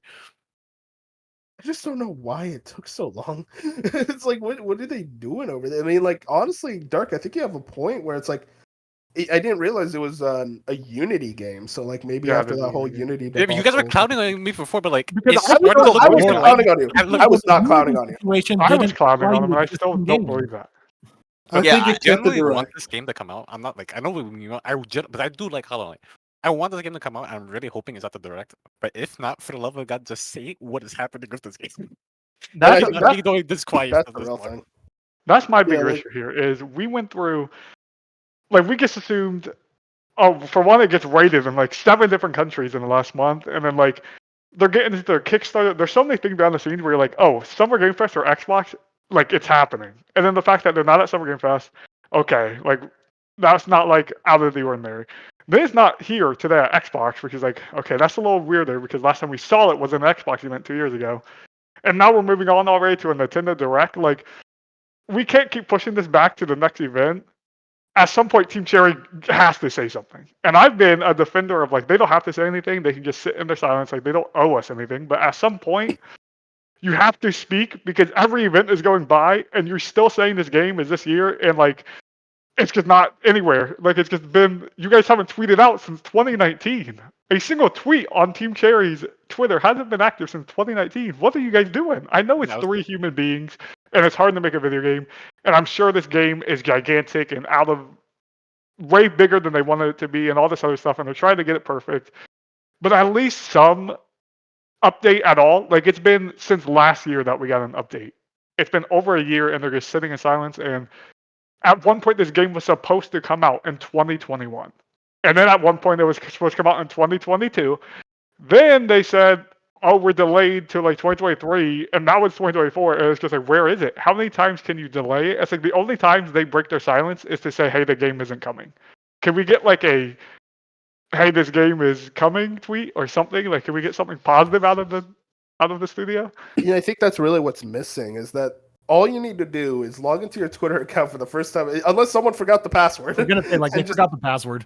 Just make a new account or something, and then just say, "We hear you. We understand. Like you guys are really excited. You have to understand. Like we're nearing the end of development. It's tough. We added a lot more. It's much bigger than we ever expected it to be, but we're ready. We will tell you when we are ready. Like the game is not as far out as you think it is. At this point, I'm starting to think it's as far out as we think it is." Yeah, I think they need to say something. Because at this point, like, it's becoming a not funny joke. It was Yeah, it was never just funny. The paw is curling, and we're finally gonna get a tweet. Fusion's gonna get that notification on his phone that Team Cherry tweeted, and it's just gonna be like, "Game is still coming." Please stay tuned. Yeah, I guess that's the other side of it. If you're just going to tweet out the game is still coming, I understand why you're not going to tweet. Like if you're Team Cherry, you don't win by just tweeting out, "Hey, the game is still in development.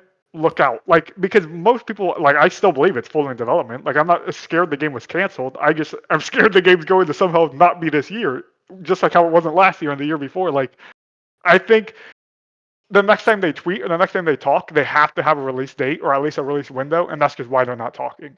Because until they get a date down, it honestly doesn't help anyone to just say, hey, the game's still in development. Because we know the game is still in development. Like, you repeating it over and over again is probably not helpful as much as you being silent.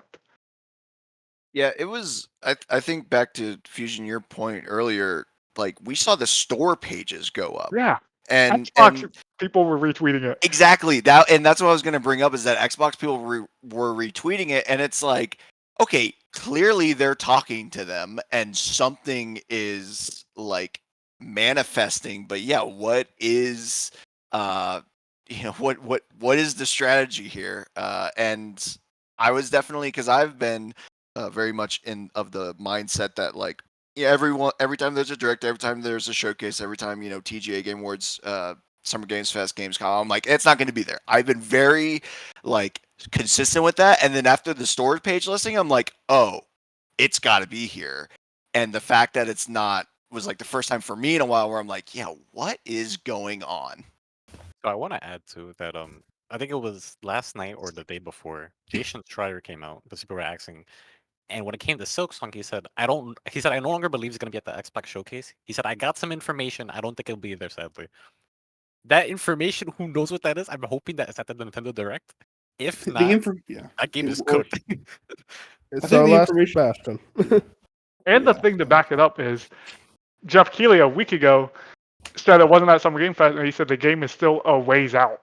I don't want to hear it a ways out, which is almost sounds like at this an point. engine change, man.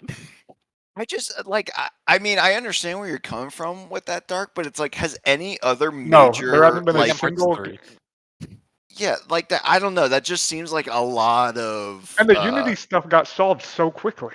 Yeah, but we don't know how they felt about the Unity situation, though. Listen, you are the worst. Here's the thing: you are the worst developer in the world if you saw the Unity stuff and didn't wait at least a month before going. Yeah. We're shifting engines. That's no one else insane. from around them switched engines. Like Unity, I mean, that whole thing see, like, sucked what at the other time. explanation could there be? No, that I get they're it. Yeah, this exactly. quiet? It's like The you only need to cope over something. I get it, but it just. I think the seems only so true crazy. explanation is it's a 3-person team, probably making a very No, long indie that's game. fine, but why not say something? Anything. That's the dead silence is what's like the worst part. I think If there it is. was I the will tell you Unity how thing, deep the probably would've conspiracy. come out. If it was the Unity thing, they probably would have come out. It's like, okay, yeah, due to the Unity situation, we'll be switching engines. They probably would have said that. That's not Yeah, something that is.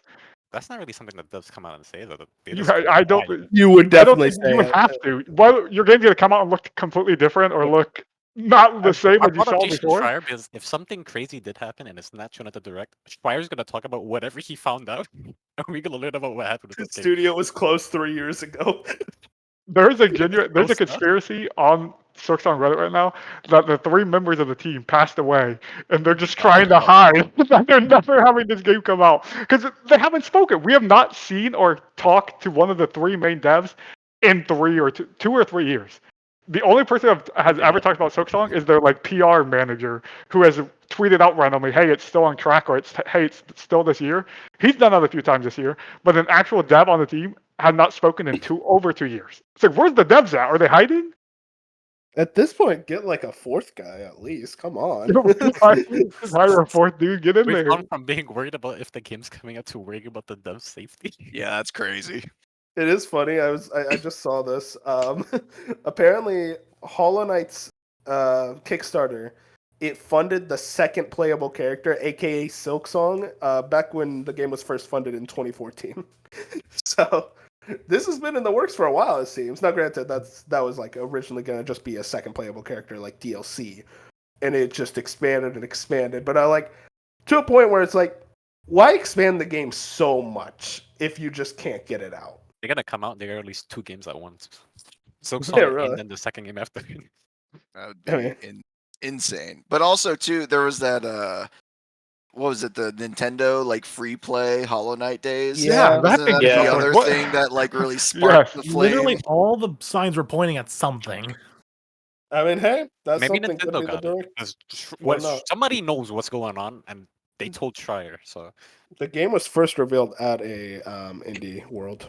That was back when it was DLC though. So at this point, it's so massive. I missed something. I'm mad something wasn't here. Go for it. The Bethesda remasters of Fallout 3 and Oblivion. I'm starting to doubt that they're real. I'm doing that too, Bench. I thought that Fallout 76 trailer was gonna be my Fallout 3 remaster, but I guess Yeah, not. like I stopped playing Fallout 3 for a few days in anticipation that it was going to be here, and it was not. but the way I- I'm looking at those, because that was part of the big Leak. court case. Like, if those games weren't revealed here, and I have no reason to believe that those games are like canceled in any shape or form. That just seems like if it's not ready now, they're probably ready to be announced next year. I hope you're right. Hey, I want to play 'Cause Oblivion I don't think now. a remaster and stuff is gonna take that long. Good luck playing Oblivion now. But That's No. if anything, it just seems like it's gonna be next year. And to me, if those games do pop up next year, that's gonna be one hell of a show. I mean, hey, But- listen, it could still exist. I'm just like, man, that Fallout 76 trailer still pisses me off.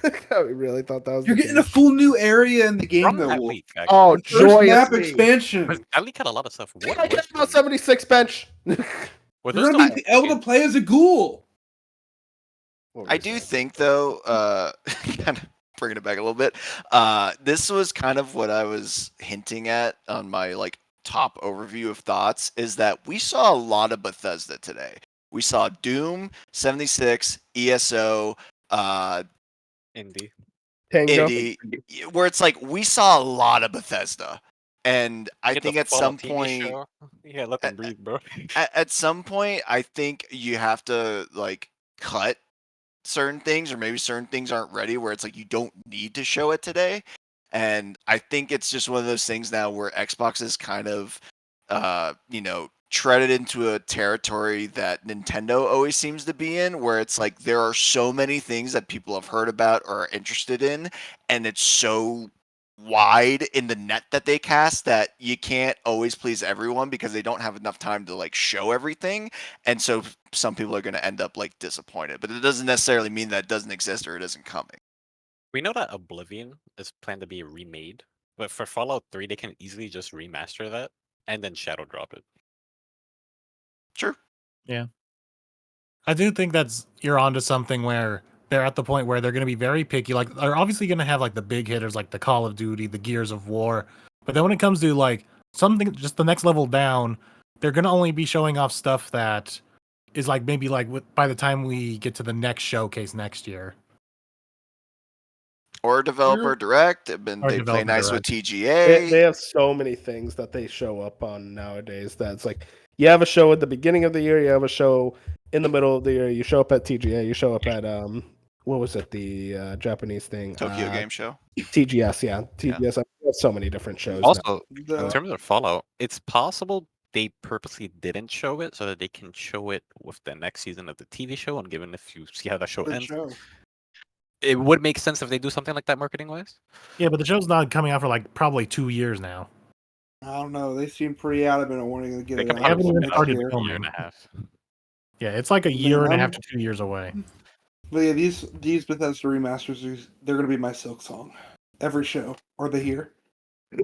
Oh I don't know, man. but you got at least another 5 years before you hit the Silk Song set. I will say one game that I think was missing Contraband.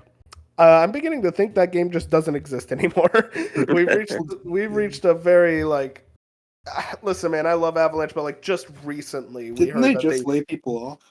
they laid a bunch of people off and they closed down 2 studios. That does not sound like Contraband is shaping up well if that had to happen. So I'm a little worried about that game. I hope it eventually we see it again. It's just interesting. Like, I mean, maybe this is what you were saying, Bob, where like there's so much stuff that's like Contraband just didn't have a place in this. I just wonder where it is because like we literally just got that CG trailer from like 2021 and that's it for that game. Yeah, I honestly forgot that that's something that we probably should have seen until you just mentioned it. But yeah, didn't we hear something recently about like development trouble with them, or was that just the layoffs? No, there was development trouble as well. We heard a little bit of that. I think we heard that it was going to be a car game. So there you go. No, hold on. Yeah, so that like it's got me less interested, got you more interested. So there you go. I mean, like I'm gonna check it out because I'm an Avalanche fanboy, but I'm also like I don't know about this game. I'm like so worried about it. Definitely concerning, for sure. Double Fine also didn't appear. You guys just think they just aren't ready yet? They're waiting. Yep. I think they could also show up at like a Keeley event. They were at Day of the Devs. Well, yeah, that's just Tim But Schafer. Yeah, that's their show. Yeah, Yeah. the but game I think itself. though. I think a Double Fine game can pretty much just show up anywhere. So I'll be there for whatever it is. I love Double Fine. it'll be Any a other fun game. big misses, like, or not misses? Missing people. The only thing we haven't really talked It was about is the Age of Gala. Mythology. Age of Mythology, yeah, that looked interesting. I think if you're an RTS fan, you'll be very satisfied with that. I don't think any of us are big RTS guys, so that just I mean, doesn't immediately come to I mind. might check it out just because that trailer actually did seem kind of interesting to me. What was funny was here's another missing one: Aura History Untold. Yeah, that was weird. Yeah, I mentioned that earlier. It's like Aura History Untold just not being at this showcase at all for a game that's coming out this year is really weird because like that was a frontliner for your developer direct. So it's almost like okay, that's a little weird. I wouldn't say concerning. I think it's still going to come out and everything. I'm just a little Just gotta surprised. figure out how to base it around Age of Mythology because Age of Mythology has a release date. And they're like, oh, we don't want to put these two right next to each other. Yeah, probably. There was also no Towerborn. Towerborn, yeah. They they just said- said it was later this summer. Yeah, they said later this summer for that one, but it is again that's another weird one where it's like I'm surprised you wouldn't show it up here. One for me that's kind of weird. In Exile, not weird. In Exile probably just isn't ready with Clockwork Revolution. That one seems a lot more further out than we expect. I really want to see more of that game. It was weird though. They were teasing stuff on Twitter. I think if you guys saw, so it was a little like surprising that it's like you tease and then just don't show up. Surprising there, but still like. Again, what Bob said, so many games probably just isn't ready yet. We'll wait on it. It's kind of related, but it was interesting. We didn't really talk about it, but I was genuinely shocked that we saw Fable and South of Midnight again because I would have put that in the In Exile Clockwork Revolution category of, oh, we saw it, so we don't need to see it again for like a year or two. And the fact that those games did show, especially South of Midnight showing as much as it did, it's like, oh yeah, then if those two showed as much as they did and Clockwork wasn't here, then yeah, they're probably farther out. Yeah, like the fact that South of Midnight only had like a CGI logo teaser trailer, and now we're here with a pretty big trailer and some early looks at gameplay. It's like, wow, they got to work on this fast.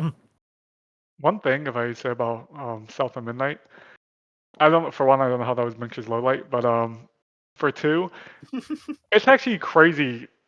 I know we already hyped it up all that earlier, but it's crazy to see them go from We Happy Few, which I played and thought was fine, and then to go. I think it is like an entire glow up to go from We Happy Few to South of Midnight.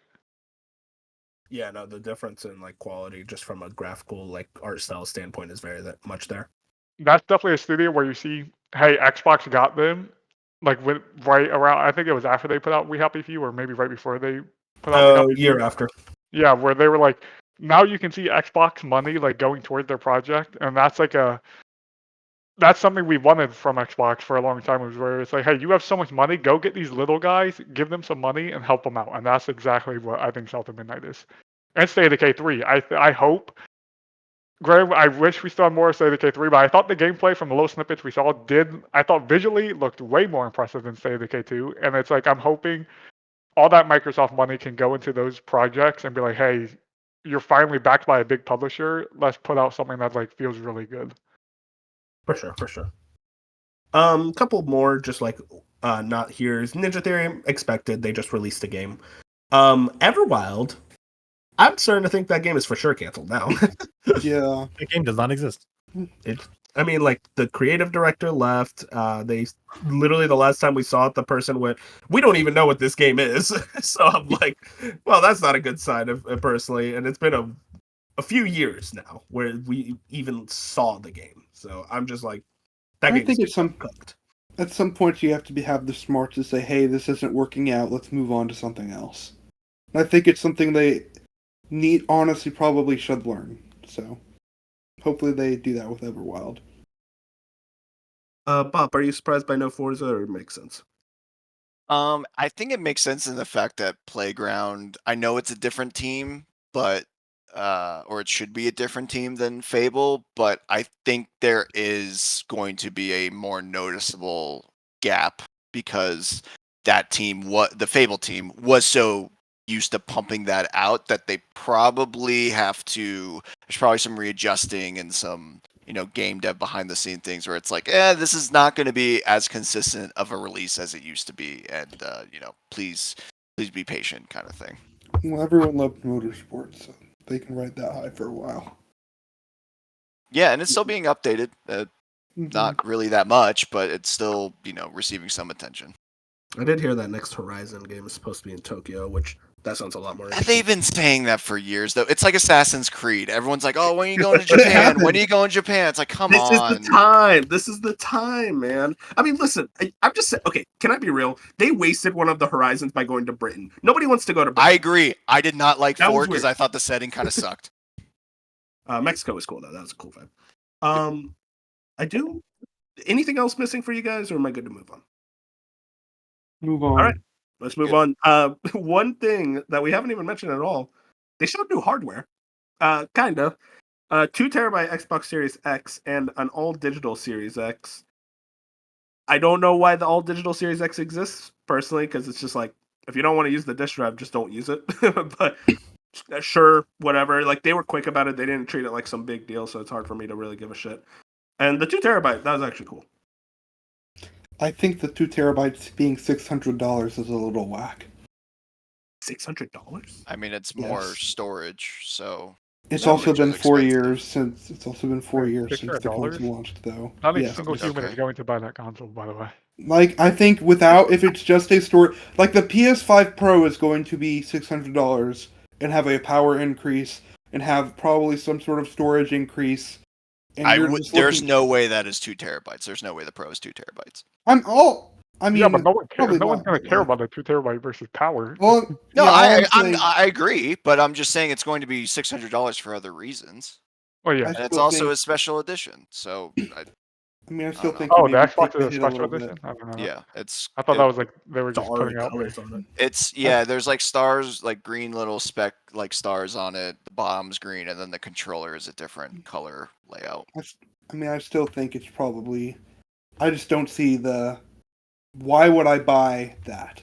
Because they also have the like little memory sticks you can get, and usually those are on sale for like way cheaper than that price hike.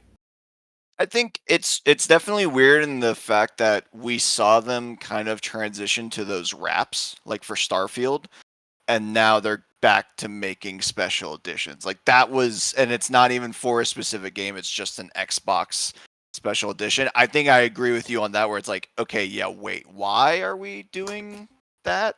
Like, pick a lane. Agreed. But yeah, I think that's everything. Do you guys have any last thoughts on the Xbox showcase? I'm very satisfied with it. I think this is exactly what Xbox needed. Show games. Games look good. That's all I want. Games. Yeah, Uh, I think this is the best Xbox showcase they have ever put out. I'd agree with that. I think I Yeah. can agree with that. Oh, I would oh have to yeah. look at last year's again because that was also pretty good with like Clockwork and all that. But I think Yeah, I This guess yeah, is- Clockwork Missing was disappointing. this feels like, hey, this is, to me, for one, I want to say good on Xbox for sticking with the Game Pass vision, because every game here we saw was like, hey, we're putting it on Game Pass, Call of Duty and Game Pass, all these are on Game Pass, so they haven't given up on Game Pass yet. Sure, we'll get the multi-plat conversation down the line, whatever. But good on Xbox for finally seeing the vision through, and we're finally seeing where the rest of this year and into 2025 and like even into 2026 and beyond, like we see these Xbox games coming and they all look really good. Yeah, I think overall they have.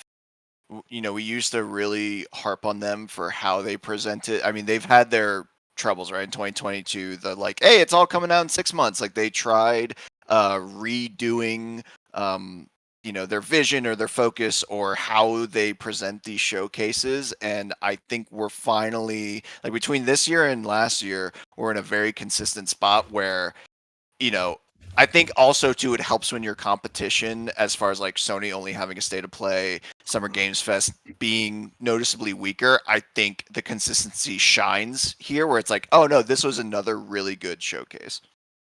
Yeah. Oh, so no, Sony wasn't even mentioned, by the way. I want to point that out. No, I'm kidding. No, you're right, Bob. I 100% agree. It definitely shows where like Xbox kind of took the opportunity while their their competing press conferences were kind of lower, and they're like, yeah, we're gonna show up. We're gonna have the games that people want to see. So I think yeah. I think that we're finally in the situation where Xbox has finally, they've been doing crazy acquisitions, and I've always been saying they're buying all these chess pieces, and if they can use them properly, they'll be fantastic. We're starting to see them finally use these chess pieces. I don't think they need anything else.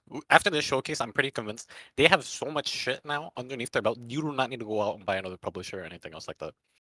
They Yeah, have I so much think first party and so much shit that they can do. If they can keep this consistently out and actually pump out the games, they're gonna be pretty set, I think. yep, I pretty much agree. I think they have enough. I think we're gonna have like 3 or 4 first party Xbox games a They're still year gonna for have at least the next 3 years. There may be I'm sure there'll be some sort of like small gap year, but I think for the next 3 years it's gonna be pretty consistent for them. It's not just can they hit that like top tier quality is what we're all hoping for. they're still going to have growing pains, but as far as it stands, I don't think any other big publisher or group is doing what they're attempting right now. But they've set themselves up really well, and if they can just make themselves best place to play games at a good price, that's a good position to take, in my opinion. Yeah, and that's the thing that these showcases do is that they just straight up add value to Game Pass for the consumer. Like if you're still paying, then these games are like, all right, here's why you should continue paying it. And yeah, Yeah, well, that's awesome. Yeah, I think that's one thing I didn't even mention. This showcase definitely like reinstalled a lot of confidence in Game Pass. It feels. I mean, granted, you could say, "Oh, what lost confidence?" It's like I think a lot of people were a bit worried about like the lack of oh, there weren't enough day and date like third party Game Pass releases. I think from the showcase, it's like there are more than enough, especially to satisfy people. To where I think we're looking at like a very strong like you are gonna be happy with a Game Pass subscription these next couple years. And that's without the drop. Just two of yeah, that's not even without the drop. I'm Just talking two of about these the drop. games, brand new games that they've shown off, already cover your Game Pass subscription for the year. And you're getting all types of other crazy shit. They're gonna get a massive influx of players from Call of Duty. I don't know how big the number's gonna be. They're gonna get a big boost. all right, over under the servers crash because of everyone trying to log in on through Game Pass. Oh, for Under. Black Ops, under because Nah. Call of Call of Duty Duty think- servers has are. the I best don't think servers the in the servers world. will crash or anything, but there's gonna be a whole lot more people experiencing how shitty Call of Duty HQ is. But Hey, Do we- apparently they're do- updating it. Do we want to Call of know the Duty's over nasty. under, like how much they actually, like how much Game Pass subscribers they actually get from Call of Duty? Well, we won't know. Not as much as they want. Yeah, but I Do am they have thinking. Square Enix Oh. level of expectations, or like are they going on just reasonable? I don't know. Yeah, That's the problem. We're not even gonna know how many Game Pass subscriptions. They never tell I'm us. sure Schreier's gonna have some story after Call of Duty's out, and if it met or didn't meet expectations. Or, I mean, if they're happy with it, sometimes they do release numbers. So if it hits a Yep. certain milestone, they I could think- talk about it. I mean, They they have- got one out of me. They can with the Game Pass and what they actually showed here. Like, okay, I'm convinced. You brought me back to Call of Duty after 5 years. I think yeah. in a year or two, we could see it next year, but I'm not fully set on that yet. They can hit, because they've always been saying how their goal is to have like a big game every quarter, like a big first. But I 100% see that happening. They Yeah, have so much shit. Yeah, they've got it's pretty much started now. Like when this we- year, they can easily do it. Same with next, I think too. yeah, because we got Avowed, we got Indie, we had Starfield last year. We have Did we have anything Hellblade. We early had this year? Hellblade already. We have Yep, Hellblade. Hellblade. So yeah, they're already They have in Flight Simulator. yeah, Flight So Simulator. true, Dark. So true. So we're set. We're already in that big game every quarter now. Yeah, I think this was the year I think since Starfield, from Starfield Beyond, I think they've been in a good spot. The only thing Xbox needs to worry about now is keeping the growing pains to a minimum. But I know that they're having massive issues with Microsoft coming in and putting their hand all over everything. Yeah, get that shit sorted out, and just make sure that the quality of the games are good. Don't let Yeah, Perfect Dark come out and have it be a fucking disaster. But And that's the big you're never thing. gonna hear the end of it. That's the big thing I really want from Microsoft is that you have the games. Don't let the business get in the way of the games. Well, I And I think like- yeah. I like the. Like I personally like that some of their games are going multiplayer. I don't think everything's going, but Doom being multiplayer, I like that. I like that a lot more people get to play. Oh, well, I definitely like that. Are you kidding me? Yeah. Oh man. I I think they have definitely a nice think it's balance if they can figure it out. yeah. They just need to make sure the game quality's up there, and honestly, I think the big thing is be able to make some hard decisions. If something's not working, just don't try and make something work that's obviously not going to work. Not to like harp on their past too much, but that stuff can't happen again. Hopefully, they've learned from that. And yeah, just game quality for sure. But this showcase was very Listen. promising. Listen, Yeah. I'll be real with you guys. If this showcase was just Doom and Metal Gear and the other hour was like Phil Spencer dancing on stage, this would have already been a 9 out of 10 for me. You kidding me? I got Doom and Dancing fucking on Metal stage. Gear. That's all I needed. That's all I needed. Sorry, Jano, Right. you were gonna say something? Oh yeah. So the big thing I was thinking, and I'm hoping like Microsoft markets this right, where like where because I like obviously like a lot of like high schoolers and maybe like grade 7, grade 8 like teenagers they want to play like the new COD during the holidays, and Microsoft has that advantage where like they can convince like a parent easier to like just buy your kid a Series S and like a month of Game Pass. They're set. They can play with their friends. Like I think they have that advantage, and I hope they like market it properly. Yeah, I mean, to your point, Jed, I was telling Moon about this yesterday. We all have those friends who are more casual and try and use that as like a barometer for, because we're really into this ecosystem of just gaming news and everything, right? So it's hard to like zoom out and look at, I guess, the more casual gamer. And I have a coworker who just started like a month or two ago, who's like 23, was a frat bro in college. Like all he does is play Call of Duty and like sports games like Madden and stuff. And he told me before the presentation, he was like, "Yeah, there's that Call of Duty Direct on Sunday. Like I really want to know more about Call of Duty." And I'm like, "Do you know if anything else is there?" He's like, "No, I don't know, but I just want to see Call of Duty." I'm like, "Okay."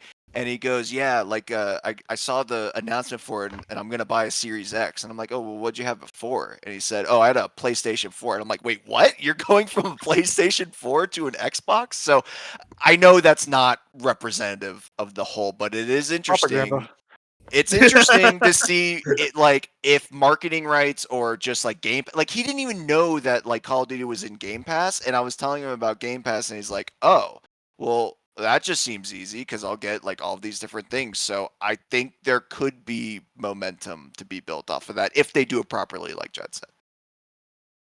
Was this the first announcement that they were like, "Hey, Call of Duty's on Game Pass"? But I know that they announced Call of Duty earlier. No, Well, they they announced it was on confirmed Game it in Pass. like a press No. release, but I But this is think like the first time a lot of eyes have been like, "Oh shit, it's on Game Pass." They were Yes. like declassified information revealed. It's like, shut up. Well, yeah, because, I mean that's what they opened the direct with. What Right. or the showcase was like saying, "We're happy to say that Call of Duty is going to be on Game Pass." So yeah, Yeah, that's like the big power play move that they had. in terms of like a big announcement, this was the first time. Yeah, they're letting everyone know that Call of Duty is going to be on Game Pass day one. Also, kind of flew under the radar, through under the radar at the end there. It's an open beta, so you don't have to go pre-order anything. Yeah. It's an open beta. Wait, for Call of So, Duty, it's open beta? Yeah, so as part of On the Game the Pass? as part of the deal with Activision, since Microsoft has to keep everything fair and equal, like they agreed to, there's gonna be equal parity. So there will not be any exclusive like pre-order, like Xbox gets the beta first and PlayStation gets that. Like, Yeah, because how it PlayStation was had before. It's gonna be the beta same for everyone. There'll be before. one beta, everybody gets it. When the game drops, everybody gets it. They might still do the thing where like you'll pay $30, you get to play the game early by like a week. But outside of that, yeah. But that would be for everybody, not just Yeah, a that'd be for specific everybody. platform. Yeah. The Call of Duty It It was been doing that for a interesting. couple years. Yeah, now, Phil actually. kind of threw shade at that too, where he's like, "Well, first time in 10 years." It's like, all right, like, okay, we get it. because we had to deal with that bullshit PlayStation beta before Xbox beta. Hmm. Yeah, that's no longer a thing now. Didn't see you guys Those are complaining also- about it then. Oh, we were. Don't even. I didn't complain because I just pre-ordered and played on my PlayStation. I said, okay, fine, This whatever. also means but before Sony would get some exclusive modes. Granted, the modes were pretty shit, but so that there won't be any exclusive between versions of the game. Well, gonna be a lot to think about, a lot to stew on. I already know how that open beta is gonna go. Me, Bench are gonna go like, "Hail Fusion, let's play," and he's like, all right, let's do it. We play. Me and Bench play like fucking dog shit, and then Well, we ask him the Fusion's next day. No. Let me finish. We're gonna ask Fusion the next day. Yo, Fusion, let's play. And my bro's gonna go.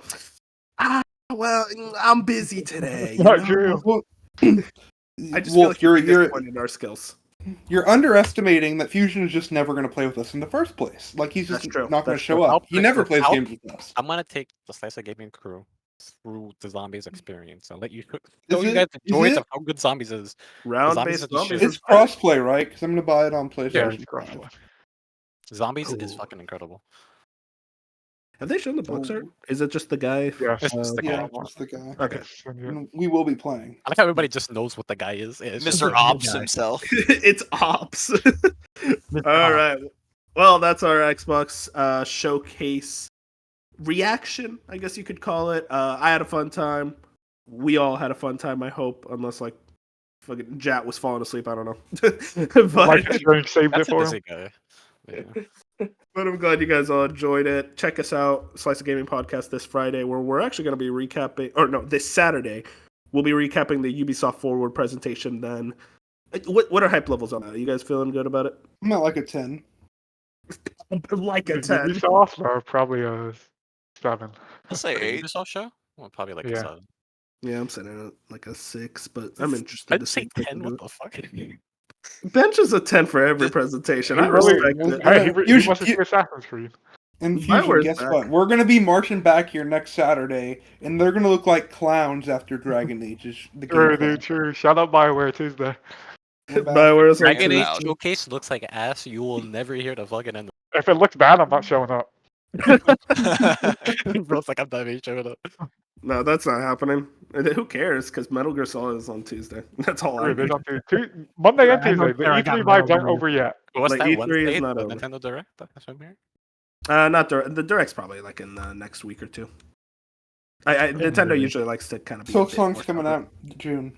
I actually really hope Silk Song comes out. Yeah, We I can don't talk think about- anyone doesn't think that. No, but there's always like a meme in the server. Because in our server, we always bully Fusion. Especially out of Silk Song. Like, I genuinely want the game to come out. Fusion always gets bullied. It That's will. my guy. Stay It off. will. Him. Hop off my goat. Anyways, if you guys want to check us out, we're on YouTube, Spotify, Apple Podcasts, everywhere podcasts are caught. Check us out on Twitter at A Slice of Gaming. And yeah, everyone say goodbye. Peace out. Goodbye. Bye. Boy. Get hyped for Ubisoft.